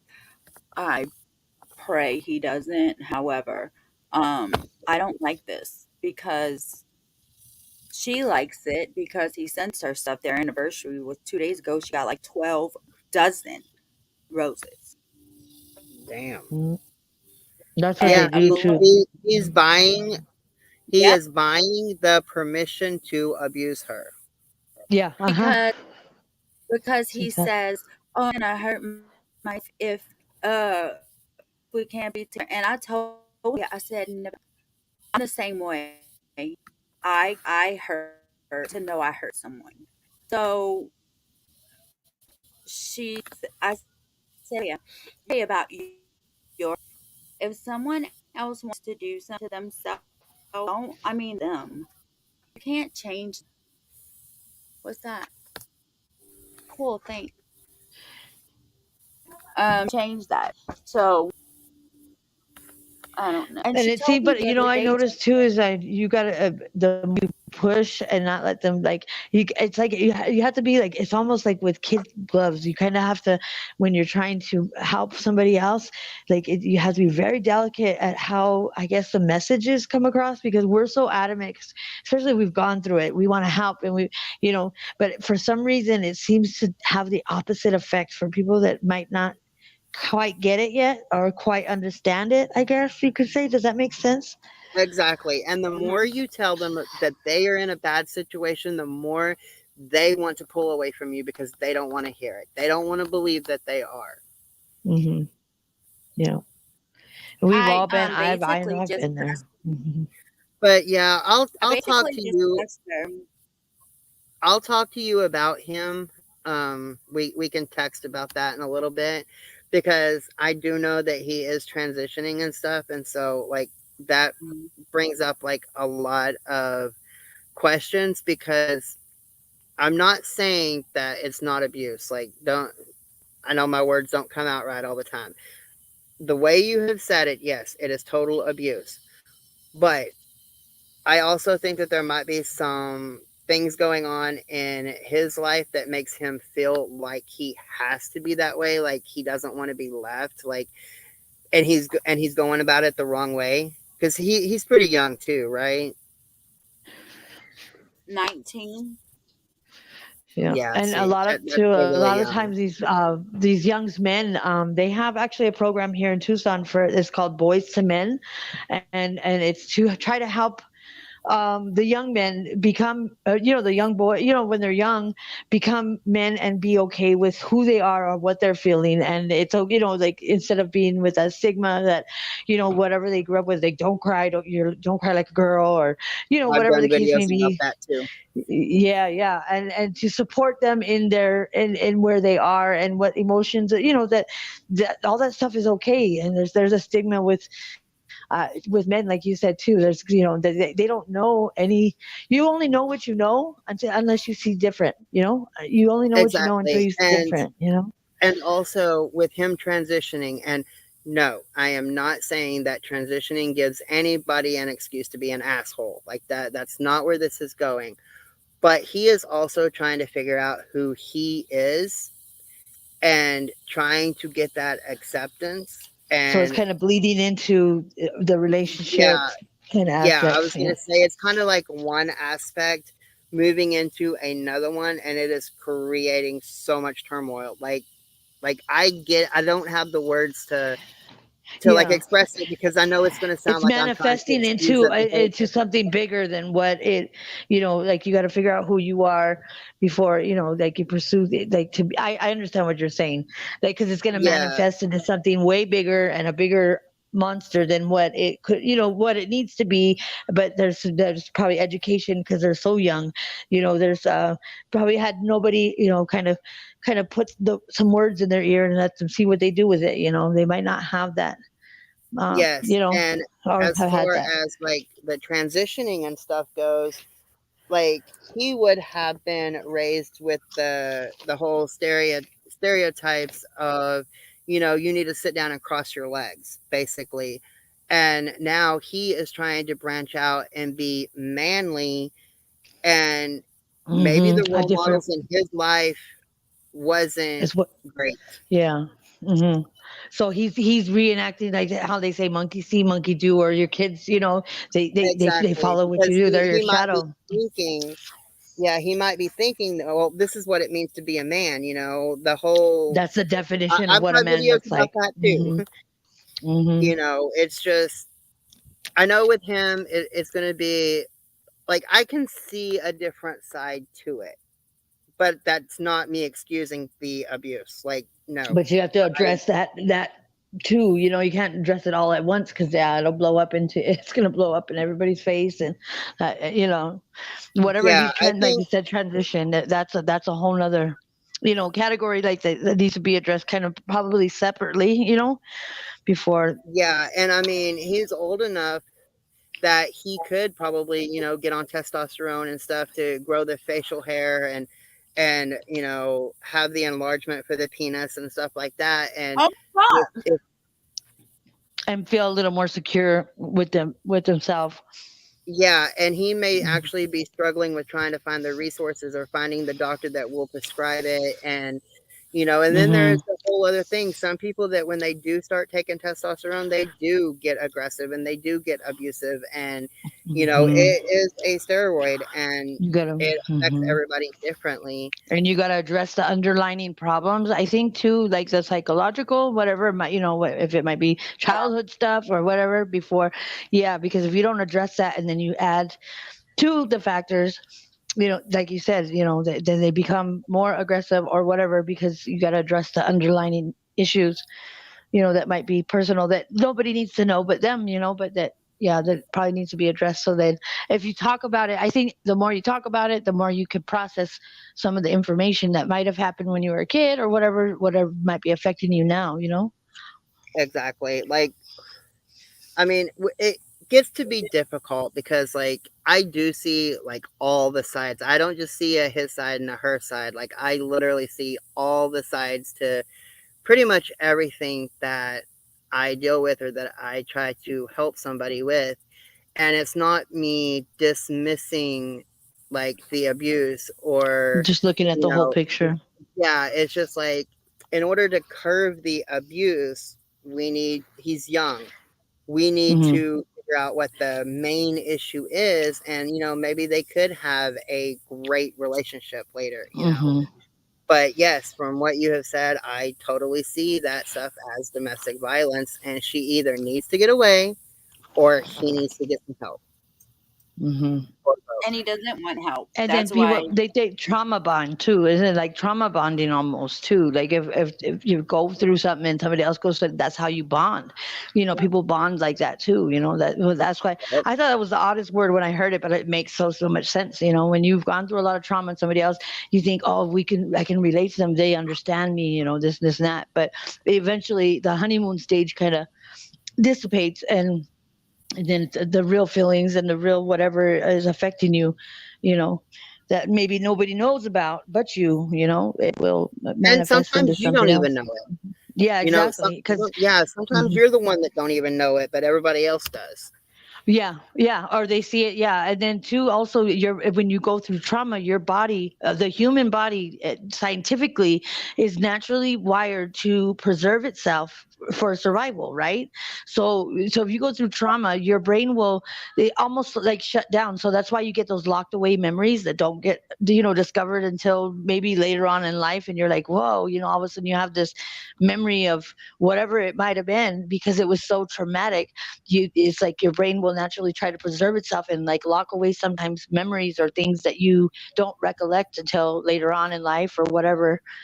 Yep. Whatever, behavioral health, you might be addressing it and it just unlocks all this stuff and you're like, wait a minute, hold up, and you're trying to refigure out what these things that you're remembering that you didn't recollect before. Yeah, and I did a video a little while back about negativity and the effects that it has on the body, you know, from everything from stomach issues to headaches to, like, I think there is stuff like liver problems, and like there's Mm-hmm. so much to it. And that video, yes, it was based on negativity itself, like coworkers or whatever. How it affects you But physically. yeah, but negativity is nothing, you know, with domestic violence, like it's all Mm-hmm. negative. Like it affects everything. It really Yeah. does. Yeah. And And PTSD too. And I learned I had PTSD, and I thought I was just because I grew up in the hood. You know what I mean? Like you become hyper aware of your surroundings. You kind of always watching around. And they had scored me, did an assessment. I scored 63 out of 65. And I thought it was just growing up, living that life, or not living that life, but just, having to adapt to certain things in my life. And but once I started learning about it, I was like, oh, and they say, I can't remember exactly which is which, but they say when you have trauma, or like the way your body will react, they said your body reacts, your body remembers before your brain does. I think that's what it is. It's one or the other. So yep, your body will have a reaction, a physical reaction, like you'll freeze up, or or something, when there's something that is making that trigger, that PTSD trigger. So I'll freeze up if people are arguing and it's real intense. My brain is saying, get the hell out of the way, move, get out, get out of that line of fire. But my body won't move. It's like I freeze up. And they yep. say your body You've remembers got before your the mind does. what is it? The flight or Fight or flight kind of thing. Yeah, yeah, but my but brain is nobody saying ever move, mentions the move. freeze. Yeah, but my body won't move at all. Yeah, and I was gonna say it's the flight or yeah, fight Fight or or flight. flight, Mm-hmm. but they always forget to add the freeze to it. Mm-hmm. Yep. And it's like my brain, I'm telling myself to move because I definitely don't want to be right there. You know what I mean? When there's crossfire, but I am not moving. And so, like, I think, and I remember a couple of people, like, when something got heated between two people, and I just happened to be like right almost in the middle of both of them. And it was intense. And I froze up. And I think they finally understood what I was talking about when they actually saw my reaction. And so then everybody was like, a little more aware. They like don't like trying not to be trying to raise hell, like when I'm around. They weren't like they weren't babying me, but they actually physically saw what it did to me, and they're like, oh snap, what you do can affect others, like a cause and effect, and I think that's where they understood, and I didn't understand it either until I started learning about it, and I was like, oh, that's why I do this or do that, and Okay, it I makes have to sense. mute for just a minute so I can, go through all these little munchkins in the house and go plug my computer in. So I'm here. I'm just muting. Okay, and Mesri, I can help you too with like with that landlord thing. I can help you with some resources here in town, because I know some, I know some of the horses. You know how you go to the horse's mouth. I know how to get to speak to some people, to help you with that, because there's some laws and stuff that they can't discriminate against you in regards to a domestic violence situation or anything like that. So I can probably help direct you to some good um, people with the right information and that can advocate for you.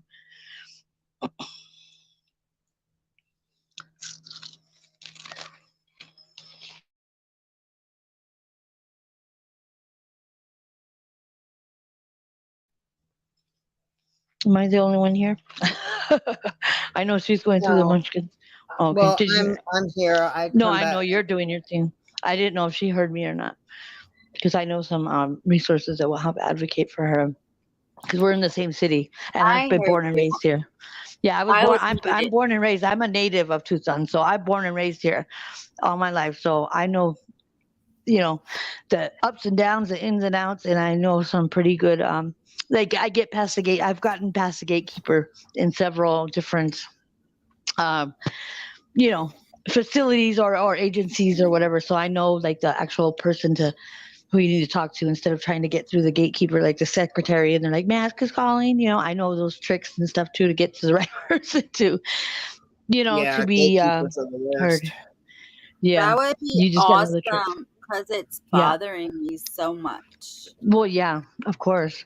Because, yeah, they're not supposed to discriminate. There's actually certain laws here in Arizona that they can't, especially here in Pima County, they can't discriminate. And so if you don't know your rights, they take it and run with it. A lot of times, apartment complexes and stuff like that, because they're not going to tell you, they're going to help you with your rights. You know what I mean? Because they want that monetary, they want that gain, that money. You But know, they so get even if it's taking, yeah, so even if it's taking you to court and putting you in bad credit, it doesn't matter because it looks good on them. You know, they think that they got some, right, revenue. You know, right. but yeah, I can help direct you to the right people, most definitely. Yeah, and earlier we was talking about safety plans. I have a list of those two. That one that you had sent to, or I posted on my community tab as well. But safety plans are something that doesn't always work for everyone. Like, you have to tailor it to you and your needs. That's one thing I've come across with a lot of people is they're like, I can't leave because this safety plan doesn't work for me. It's important to make your own. But Yeah, some of the because suggestions do it. a lot of people don't even want a safety plan. They want us. They say they want to get out, but they don't want to help themselves to get out. Exactly. And I mean, that's part of the, coming and going back and forth with it. I mean, it is what it is. But, like, if somebody, like, on one of the things here is keep change with you at all times. There's some people that just wear yoga pants and they don't carry a purse. There's literally no place for them to keep change, so you have to, like, tailor it to, like, sew in a little pocket at the bottom of your yoga pants to where you can put, a Cash App card or something that nobody knows about. Like, you got to tailor the things to fit what you are going through. But on this safety plan, it says, if you are still in an abusive relationship, think of a safe place to go if an argument occurs. Avoid rooms with no exits, such as bathrooms, or rooms with weapons like the kitchen. Think about and make a list of safe people to contact. Always keep that list updated too, because people do come and go. Then keep change with you, or, however you do that with a credit card or whatever. Memorize all important numbers, or just one, and give that person a list of the other important numbers. Establish a code word or a sign so that family, friends, teachers, or coworkers know when you call for help. Think about what you will say to your partner if they become violent. If you have already left the relationship, change your phone number. Screen your calls. Save and document all contacts, messages, injuries, or other incidents involving the abuser. Change your locks. Avoid staying alone. Plan how to get away if confronted by the abuser. If you have to meet your ex, do it in a public place. Vary your routine. Notify school and work contacts. Call a shelter if needed. If you have left or are thinking about leaving, you should take important papers and documents with you to enable you to apply for benefits or take legal action. The important papers that you should take is Social Security cards, all birth certificates, marriage license, leases or deeds, checkbook, debit cards, bank statements, charge accounts, insurance policies, proof of income, W-2s, etc., and any documentation of past incidents of abuse, like photos, police reports, medical records, and so on. Okay, and then developing a safety plan. This one goes, it covers some of the same things, but it has, I don't know, a little bit more to it. It's, even if someone is not ready to leave the relationship, a safety plan can be enacted. Women may seek ideas before they seek assistance, legally or even medically. Every situation is unique, so coming up with a safety plan may take some thinking. Here are a few ideas, but feel free to add any other ideas in the comments. I really want the list of comments. Anybody, because I'm always updating these lists. Identify one or more of the neighbors that you can tell about the violence and ask them to seek help if they hear a disturbance in your home. Neighbors can also be useful if you give them a walkie-talkie to keep on you or keep on and charged. I can't even read my own writing. It lets them be able to contact you if you have yours before they even try to call the police. Like a code word, do you have some salt I can borrow? And if you say no, then they don't call the police. Stuff like that. And then another one for the neighbors. If your neighbor is close by and you have windows that are on the same side of the house, you can use a laser to notify them to call the police. If an argument seems unavoidable, try to have it in a room or an area that you can easily leave from. Stay away from rooms where weapons may be available. Practice how to get out of your home safely, identifying which doors, windows, elevators, stairs, etc. That would be the best. Have a bag packed and ready to go. Spare keys, money, clothes, documents, medicines, whatever. Keep it at home, in your car, at the office, or at a friend's home. Devise a code word to use easily with your children, family, friends, coworkers, or neighbors, etc. when you need emergency help or want them to call the police. Decide where you will go if you have to leave home. Make a plan on how you will get there. Use your instincts and judgment. If the situation is dangerous, consider giving the abuser what it is he is demanding to calm him down. You have the right to protect yourself and your children. And remember, you do not deserve to be hurt or threatened. That was the end of that list.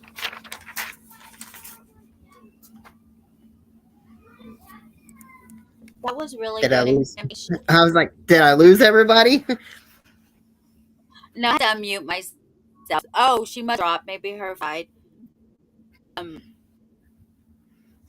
that was some good information. That is never silent. You keep kicking out. No, I really like the part about using a laser to contact a neighbor through a window. Like, Yeah, I like that too. And especially if you have like a puppy or a kitty cat or something and, you use that to play with them, that would be a tool that you could use and your abuser would not even know that it had another meaning to it. Yeah, when you were talking about to not about don't go into a room with no exit, no door or window or any way out. Yeah, like you said, bathrooms or the kitchen, because that is 100% correct, because they try to corner you in places where you have no out. And I implemented that actually the last time, and it got to a point to where I couldn't even cry anymore. That's how bad it got with, you know what I mean? That's how it got to that extent to where I couldn't even cry tears anymore because I was so numb to the abuse, just so numb to the whole situation that when I was calling 911, I was afraid that they weren't going to believe me because I didn't sound like I had any emotion, I wasn't even crying, and it wasn't because I didn't feel. It's just I was so numb to it, and that was like the biggest wake up. That I think was what was my turning point when I was like, oh my God, I'm not even crying, and I'm worried about 911 believing me. This is I gotta go. This is I don't know. The switch went off, and I was just like, this is crazy. I can't even cry tears anymore. That's when I knew it was bad. I've actually heard that a lot. Like I have heard that a lot. In fact, because I was trying to tell 911, and I'm just like, to me, it didn't sound like what really happened was happening. It sounded like I was like a prank call. That's what I felt like that I sounded like. Mm-hmm. I've actually heard that a lot. In fact, I had got an email probably about 2, maybe 3 weeks ago, and it literally started out with something like, "My tears are completely gone, but I hope you believe me anyway." Y- And I was Yep. like, and Hmm. even before I read, like, it was a long ass email, but Yeah. I read that first sentence and I went on ahead and I replied to him. I'm like, "I haven't got through your email. I just seen your first sentence, but yes, I believe you. Yeah. Now I'm going to go and read your email and then I will respond again." But I felt the need to be, to just tell Because them, they obviously "Yes, put it I as the believe you." first line. Yeah, they put it Yeah, the first line for a reason. yeah, Yeah. yeah. And I was like, "I have not read it yet, but I Hmm. believe you." Yep. And, I was actually able to get them some resources and stuff. They haven't contacted me back to let me know if they've, if they got out or whatever. But Yeah. I mean, I'm pretty sure that the Even if resources. they reach out, like, and if you never hear from them again, but I mean, just to be able to be open to, and that that's a gift that, only certain people possess, and really, when you truly care about something, and I hats off to you, much respect, because it takes a lot from a person, I mean, especially when you're passionate about something and you're dealing with these serious situations, it could be very draining and it could be very hard to, kind of recoup, or, to be able to recoup for yourself, because you take on so much and so many else's stories and needs that sometimes we forget to take care of ourselves when we're reaching out, you know. But I Exactly. just wanted to say hats off to you. I respect that 100%. And thank you for doing what you do, because anything helps, even if they don't leave that time, at least they have some information to refer to, more than what they had before. Yeah, I'd Never say silent. that's. Do Yeah, you want to drop that's your link in the chat? All of your lives are informative and educational, and it's about all of these topics. yeah, yeah. Okay. I can. Well, shit, my phone died. I can. I'll drop it in a minute. I have it pulled up on the computer, but I have it pulled up to your live so I could copy these from the I'll do document. it. I can do it. Hold on, I'll do it. Yeah, you just go My right phone on died ahead. too. My phone died too. I'm like so passionate trying to like be in the, because this is a good, it's just opening up a little, it's creaking the window. Opening the window a little bit, opening up the door, putting a little more light on the subject. That's why I was like, oh, I'll go up there, because I think that I'm very passionate about it too. I mean, it drives my soul. Let me tell you, because I've been through it. I'm getting goosebumps right now just thinking about it. So Yeah, I appreciate you guys having this platform to be able to just discuss it, even if there's only 6 people in the chat or if there's more, But this is recyclable content. This is content that you can hear today, tomorrow, 10 years from now, and it still be useful information to somebody. exactly. Um, and then like for me, like I'm doing the human services. Mostly I really want to work with LGBTQIA youth and then young adults and stuff that's transitioning. But I also do a lot with like the homeless community. And then Hmm. this is kind of taken off with domestic violence. So I'm not really going to be like working for any specific agency, Yeah, because be I want to be able to universal. do. Yeah, I want to be able to do what I do the way I Uh, do it because it obviously works, yeah, but I don't want to be told by the system how I of what should to do do. things. Yeah. But because of the system being so messed up and victims not being believed and And all a these whole bunch of politics stuff. that have been intruding on their rights and things like that too, as well, lately. Exactly. And so I've also started doing criminal justice as Yeah. well. Like my plate is so freaking full, like it's crazy. You sound like I sound like I bet you were 2 peas in a pod, because I'm Yeah, like that too. I like and to then just I spread also myself do all the way class. across. Yeah, and I also do classes on Coursera. Whenever they let me do the free classes, can't really pay for them, but I've done classes for like human trafficking, like just you name it, I've done classes for. I have like all of my certificates and stuff. Mhm. Um, That's how I am, and I'm a certified dental assistant. I was a preschool teacher.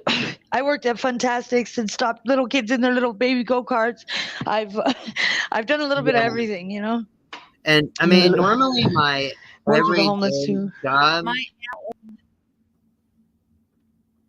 we all get quiet at the sorry, same time. my aunt was a kindergarten teacher at Advent School. And now she's at AMI doing high school with children, whatever. Like, they have kids there that they actually um take care of. Like, um whatever child development or something like that. And Yeah, yeah, now she's at AMI, but she misses her little kids. I even went to go work back at the group home that I lived in when I became eligible to go work for it. So I've worked with drug addicted babies and the youth. You know that I once was the youth. You know, because I wanted to give back to what had given to me. You know. Yep, it's always yeah. good pay it forward. I try to do the same. And then I also have a list here about how to promote nonviolent relationships everywhere. And it's a list basically for like health workers, community, like religious leaders, and uh, stuff like that too. Because a lot of times people can help, and people don't even realize that that's a place that can help. Like you wouldn't think that this place can help me get out of this situation, but they actually have programs and stuff to do it. But this one, on this list, on how everyone, like no matter what job you have or your position in life or whatever, everybody can do something to promote nonviolent relationships. And even just us sitting here talking about it is a great way to promote nonviolence in relationships. But on this list, it says for health workers, they need to educate themselves about physical, sexual, and emotional abuse and explore their own biases, fears, and prejudices. Provide supportive, non judgmental care to victims of violence. Ask clients about abuse in a friendly, gentle way. Then, leaders of reproductive health programs can establish policies and procedures to ask women clients about abuse. Establish protocols that clearly indicate appropriate care and referral for victims of abuse. Promote access to emergency contraception. Lend facilities to women's groups seeking to organize support groups and hold meetings. And then community and religious leaders can urge understanding, compassion, and concern for victims of violence. Challenge religious interpretations that justify violence and abuse. Make their house of worship available as temporary sanctuaries for women in crisis. And I would go and say for men too. I have a whole section on men. Provide emotional and spiritual guidance to victims of abuse. Support the efforts of abused women to leave the relationships that put them at risk, because a lot of religions, they don't believe in divorce, and they try to keep people pinned down even if the situation is abusive. Those dogs, I don't know what they're going crazy about. Integrate discussions on healthy relationships and alternatives to violence into religious educational programs. And then the mass media. Respect the privacy of victims of RAPE. I don't know what you say or you don't say here on this channel. By not printing their names without their permission. You can say Avoid. whatever you want. Okay. Avoid sensationalizing cases of violence against women. Place events in their proper context and use them as an opportunity to inform and educate. Provide free airtime or space for messages about gender violence and announcements of available services. Reduce the amount of violence portrayed on TV. Develop socially responsible radio and television programming that depicts equitable and nonviolent relationships between men and women or same-sex couples. Develop programming that creates public dialogue about sexual coercion, rape, and abuse. And then parents. And when I say parents, that's also any caregivers, aunts, uncles, older siblings, anything like that. Refrain from arguing in front of their children. Teach their children to respect others and themselves. Encourage the health, safety, and intellectual development of their daughters as well as their sons, and encourage their self-esteem. Avoid hitting their children, and I don't mean spanking them on the ass. Like, any parent that spanks their kids on an ass, good for you. But the nonviolent forms of discipline. Teach children nonviolent ways to resolve conflicts, and to talk to their children about sex, love, and interpersonal relationships. Emphasize that sex should always be consensual. So that kind of sums up a little bit about what different areas, different communities and stuff can do to promote nonviolent relationships. And I think it has a lot of good information in that, because some of it, you don't even think about promoting the bad behaviors and stuff when they actually do. Okay, I'm done now. I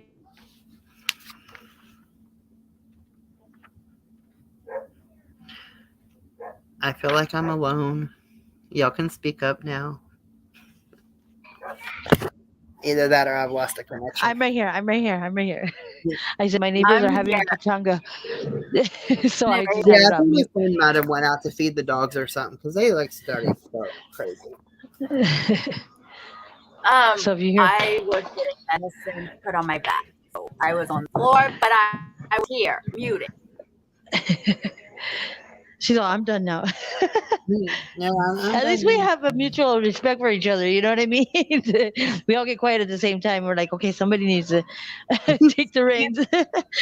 Well, dude, we all start talking and then we just all go silent. Yeah. So Go ahead. I dropped info and violence link. They're giving information. So want to sub them? Go ahead and sub them. I need to start going live on my channel. I've been around for a while, but I've been working on just like creating videos and stuff. I've been creating like intros and stuff for people. Just trying to, find the niche, So Yeah. I've learned YouTube from the inside out. So I've been around for a while, but I'm one that I don't switch up as soon as the wind blows a different direction. So I've witnessed a lot of corruption within people's circles and stuff, So I just kind of dip out and just mosey. But I'm a little bit everywhere, But Yeah, I'm very I literally had like enough subscribers now that they like lowered the limit to 500. Like, I had enough that I could have like monetized and everything on my channel, minus the hours. I still need some hours, but I left a couple of different communities, and the people that was in those communities that was like always commenting on the videos, and I know that they found my information and stuff useful.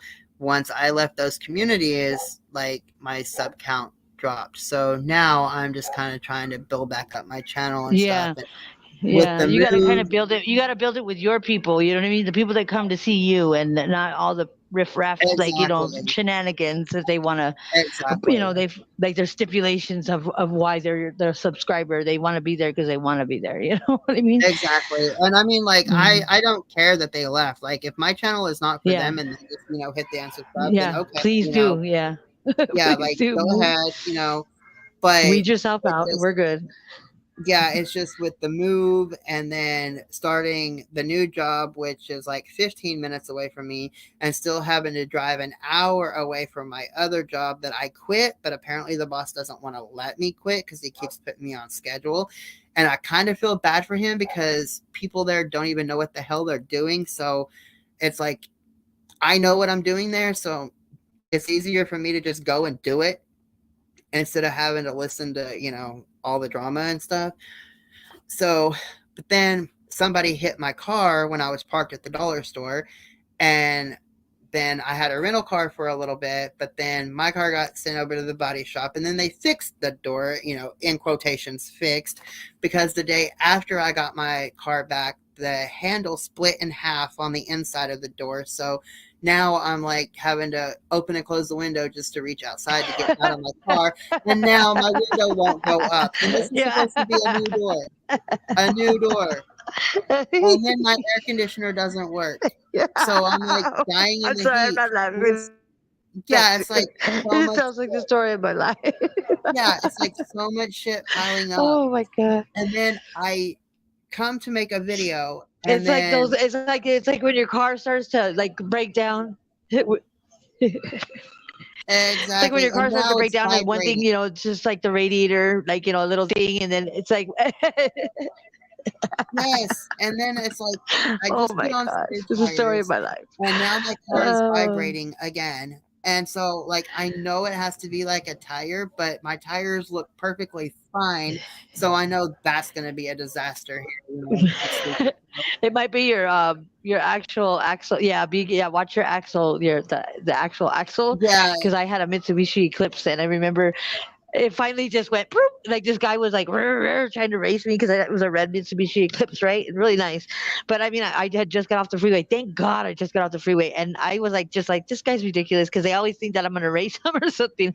And then we're at a red light, and I just barely pressed the gas, and then it said "Proop," and like it like the axle broke, and it wouldn't move anywhere. And yeah, I'm like, oh my God, thank God that I just got off the see, freeway because that would have not been a pretty sight. It would have been a horrible accident. yeah. And I have needed to change the shocks on my car for, I'm going to say, like a good 2 years now. So I'm kind of thinking that they probably got to there. Actually, the problem with the vibrating, it's probably Yeah, going to the just like, vibrating will turn into a slight bounce, like a little hydraulic bounce.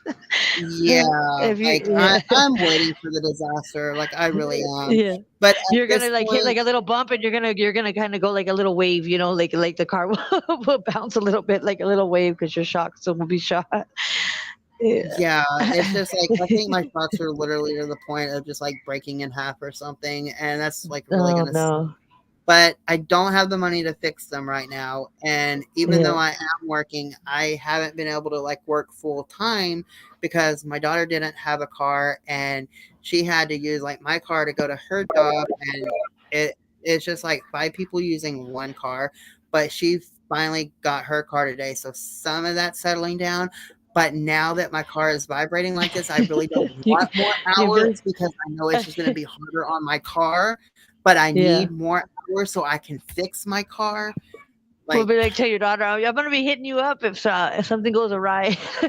We're gonna have to yeah, check your really. I vehicle. mean, it's crazy. Like, nothing is working the way it should. But at the same time, I can just like look back literally at my life and laugh it away because like it's really comical at this little circle that I'm going in. And it's like nothing major. It's just everything that's annoying. And then Yeah. like I go to make a video and kids will be screaming or whatever, and like I And just then figured out they'll be like, Mom, like, or they'll oh, tell on each wow. other right when you're like at the good part, or you just edited it to almost perfect. Yeah, exactly. And it's like I've got one kid that never disturbs me, never bothers me. Like she But once is you're, yeah. amazing daughter, like love her to death. But I was Yeah. reading 11 pages today, 11 pages. And I got to like 9.5. And then she walked in the room and I looked up and I lost my spot. And streaming on Oh my StreamYard, like, God. I don't have like a Yeah. pause button like I do on my phone when I just Right. record and then download and then You upload. gotta start all So over I again. was looking at her like, dude, like you are the one that I never have to I worry could about. count on you. Exactly. And like 9.5 pages into 11, and there went the thing. So Yep. I Yep. literally ended up reading those 11 pages to the point that I read them like 180 pages, Yeah. just trying So to make that video. yeah. Can I just read this checklist because I was looking at some of the information I have for like the safety plan. You know how you were doing the safety plan, and this is just Mhm. like a simple little. It says a checklist of what you need to take when you leave. So it has like a little checklist, and it says identification. So you would have your driver's license, your children's birth certificates, your birth certificate, social security card, a welfare identification. Financial would be money or credit cards, whatever works for you. Like you said, whatever fits your situation. You know, you might not be able to take it all at the same time, but it just gives you an idea of what, some of the necessities you'll need. And then it says bank book, a checkbook, legal papers. It would be relief from abuse order, divorce papers, custody papers, lease, rental agreement, your house or your house deed, car registration and insurance, health and life insurance papers, medical records for you and your children, work permits, green cards, visas, passport. And then this says other. It says house and car keys, medications, your address book, a phone card, pictures of you and your children and the abuser because they'll need that. If you do get away, to be able to so they can identify who he is or they are. Children's small toys, toiletries, diapers, change of clothes for you and your children. Small sellable items if you need to get to that point to where you need some cash flow or something because you left the situation. And it says jewelry, but then it says on the other side, it says important phone numbers. So 24 emergency services, statewide line to local domestic violence, and it gives you that number.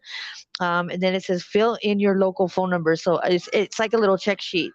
So it'll say the law enforcement, local barracks of whatever state police, the local police department, the county sheriffs, medical services like the physician, pediatrician, ambulance service, hospital emergency room, legal assistant or legal aid, a victim's advocate in the state that you're in, and your attorney if you have an attorney. And it's just a broad checklist, but it gives you, okay, so you have an idea because when you're in that situation you don't know exactly what you need to take because you're either leaving right, you'll have that little window of time, so then you know what to grab instead of just grabbing a whole bunch of underwear and socks and forgetting everything else, because when you're in that situation you don't think real clearly, you're just trying to get away you know Yes, and another thing, like taking any of your like ancestor items.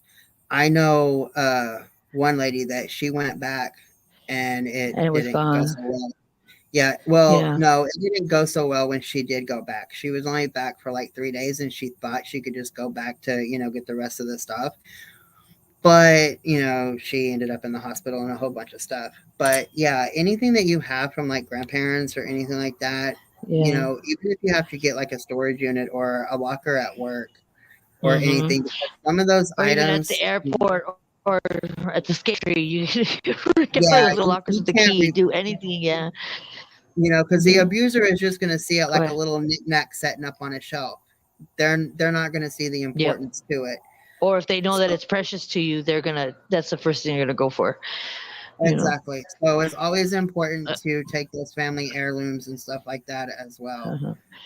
And then it says safety and on the job and in public. It says choose whom at work you will tell about your violence. Include office building security. Provide a picture of your abuser, if it works for you. Arrange to have an answering machine, a caller ID, or a trusted friend or relative screen your calls if it's possible. If it's possible, have someone escort you to transportation and wait with you until you leave, if that's possible. And use a variety of routes to go home. Don't use the same routes. Always switch up your routes because in case they are looking for you or they might be in the shadows, you always want to alternate your routes. Don't take the same route to and from work or wherever you're at, because if they get to know your routine, it might put you back in that position of danger or you know Exactly. Exactly. Okay. Sorry. I I'm gonna jump down. I'm gonna jump down here okay. because I gotta feed my kid and stuff. But it was nice being on panel with you guys and discussing this, Yeah, and it maybe was we great can meeting you collaborate too. again some. Yeah, so we Yeah, could collaborate again somewhere down the line and maybe arrange for a little more where we could like screen share some of the information, so people can read it that might be yeah, like I hard of hearing told or, you know. Yeah, I also have some information about men that are victims Hmm. and the Yeah. whole stereotypes of, suck it up and be a man kind of thing. Um, Yeah. if you want to go over that now, or we can schedule another one to just go over, domestic violence with men. do your do your thing, Danny. You do your thing. I'm gonna get out of here, and then yeah, like, so hopefully we can collaborate again, and then Misery, make sure you hit me up on the backside, on the flip side, so then we can talk about getting you an advocate and all that stuff uh for your property lady, as a lady in the office of the apartments, so we can get somebody to advocate and be a voice for you, you know. I really, really appreciate that because Yeah, I have no problem making phone calls either. Like I will call up somebody and tell them what they're doing wrong in their life, literally. So I have no problem calling any apartment complex either and be like, I know what you're doing. You I just don't think know. I'm joking. No, you literally Well, just think I'm joking. I'm Like, I not have joking. no problem doing it. I'm laughing because I know you're not joking. So, but yeah, we'll do the men another time because Yeah, we're um, already going past 2 hours. I'm actually laying down on the floor because I can't sit up anymore. My back is bad right now. So yeah, I'm laying on the floor. So I was gonna stop it right here, and we can do the men another time because I'm Okay. just in so much pain. While yeah, we're talking, I was muted and I had Nevaeh come put some Voltaren on my back. Yeah. For your back, you can get some aloe gel and mix it with turmeric and ginger and rub that for like a back rub or leg rub or anything. It works great for any type of pain. How fast does it work? Well, it's basically like kind of like an icy hot or a polar ice or Bengay or whatever, but it doesn't really get like the cold and the hot feeling to it. But it works the same. You just literally rub it on and it helps. The ginger is a natural heat, and the turmeric helps take away inflammation and stuff. Hmm. And it actually works for bones, joints, and muscles. So you just use aloe vera and that's the coldness, and then you got the other thing, ginger for the heat, and then you have the um whatever Turmeric for else. the inflammation. Yeah. Yeah, it really does. It works great. I'll have to see if I can get all those things because I've been just using Voltaren, but it's a prescription. But it's the same thing I think you get over the counter. I don't know. I just know I heard. Yeah, but with that, like I do a lot of the natural medicines and stuff, and with having the MS, a lot of times my muscles and stuff they start like doing the jerking thing and retracting and just a whole bunch of stuff, and it actually helps with that. Plus, I have chronic pain, and they say I have fibromyalgia, which is basically just a we don't know what's wrong with you diagnosis. Hey, I have fibromyalgia and I hurt 24/7. Yeah, like I go with all of that, and this is something that I've literally been using for years, and it helps. Like it's not a cure, but it does help. And the longer it sets, the better it works. Really? Yeah, so just get like a big bottle of that aloe stuff that you would use for a sunburn. If it Hmm. has the like lidocaine in it or whatever, that's fine. That actually helps too. If not, you can just use the regular and dump some of Like it out. aloe And vera off the plant. yeah, just like you can mix it with just from a plant. But if you just get like the big bottle of aloe from, the dollar store for like $1.25 or whatever, dump a little bit of that out, add in like 2-3 tablespoons of the turmeric and one of those like little jars of the ground ginger, and just dump that in there and shake it all up and mix it up and use it, 2, 3, 4, 5, 6 times a day, whatever you need. Like there's literally no limit on how often you can use it. And another thing is, like, when you're rubbing it in, the ginger and the turmeric will kind of like ball up, and it helps get rid of dead skin. It has like a lot of stuff that it works good for. If it balls up, how does it get into your skin? No, like when you're rubbing it, like you rub it in, but when it starts like drying, you can, if you keep rubbing, like, okay, if you're using Okay, it for your muscle aches and stuff, you just rub it in, but rub if it you in, keep rub it in. exactly, put the lotion on the skin. No, but if you keep rubbing it, like when it starts getting dry on you, it will actually kind of ball up, and as it balls up, it will pull off like dead skin cells or anything like that as well. Well, that's cool. Thank you. That's I will try anything. I will try Yeah, anything at this point because right now it is so bad. I can't even. but Takes yeah, me it's like literally like something that you can make for like $5, and you get a big bottle of the aloe, it can last you 2 to 3 months. mm, that's cool. Thanks for letting us know that. Yep. I wanted to take a muscle relaxer, but I couldn't because I was going live and they knock you out. Oh yeah. Me and muscle relaxers don't get along. Um, I'm going back to the chiropractor Wednesday, but I have a tailbone. My tailbone broke. What are you doing? Why? That's all I have left. What, you want Coke and sherbet? Hi, Lily. My aunt's dog came in here to eat Penelope's food. Oh yeah. We have the dogs here, and they don't ever eat their own food. They always have to go from bowl to bowl and make each other mad. They gotta make sure the other person is not getting something better than them. Exactly. I said other person, the other dog. Oh my goodness. They are people. They are people. I mean, you ask any of them, and they'll tell you they're little furry people. Oh, I thought you was gonna tell me to ask them. Oh, But this is the thing. Okay, so I got Penelope a bag of lamb and rice.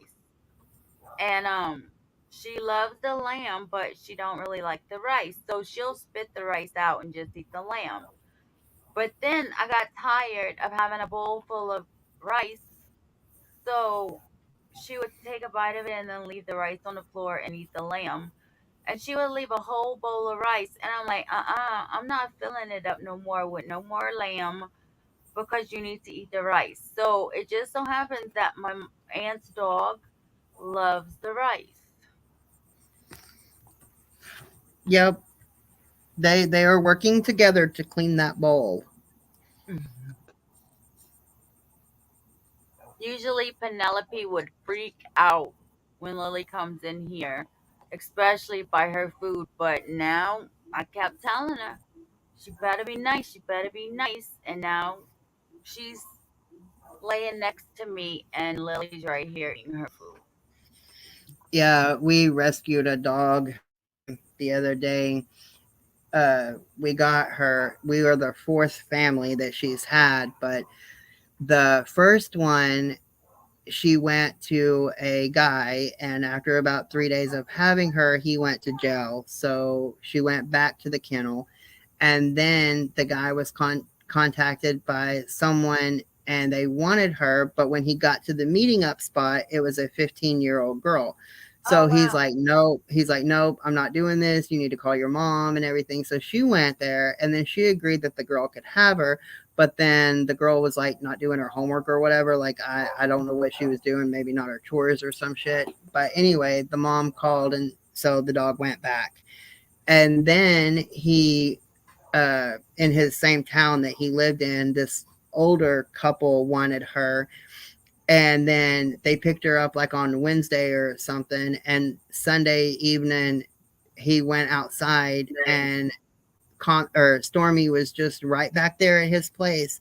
They literally only wanted the dog for the weekend that their grandkids was coming in from out of state.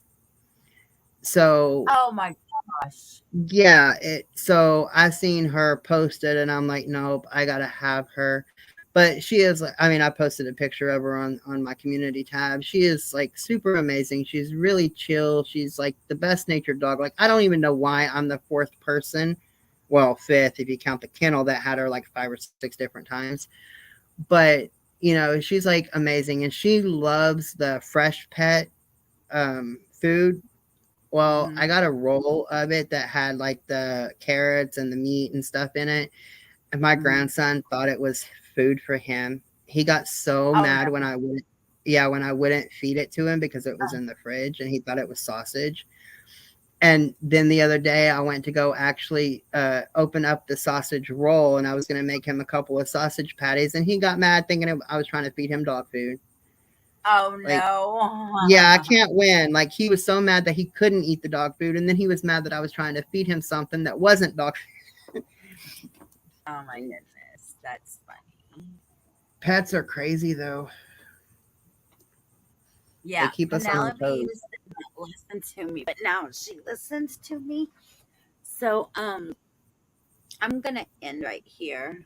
It's been almost 2.5 hours and I am in so much pain. Um but I so thank you for coming up, and infamous truth teller also for giving us resources and information about domestic violence. I really appreciate that, and it's so common. We had quite a bit of people in here that has gone through it, and Yeah, you need to talk to her and see if she's willing to do like a group text between you, me, and her. That way we can pass back and forth some information and different resources and stuff that we come across. my aunt's dog just pissed on my carpet. Are you kidding me? Oh my gosh. Okay, I will let you go so you can deal with that. But do you have Facebook? Yes, I do. I'll send you the link to my Facebook and text. That way you can add me and Okay. then That way add we her can. or whatever. Yeah. Yeah, Okay, that'll that work. sounds okay. Thanks again. I really, Uh, really appreciate it. And you gotta come back to do the men one day. So we will. yeah. So hit that thumbs up if you haven't yet. Become a member if you haven't yet. Enjoy an amazing chat if you haven't yet.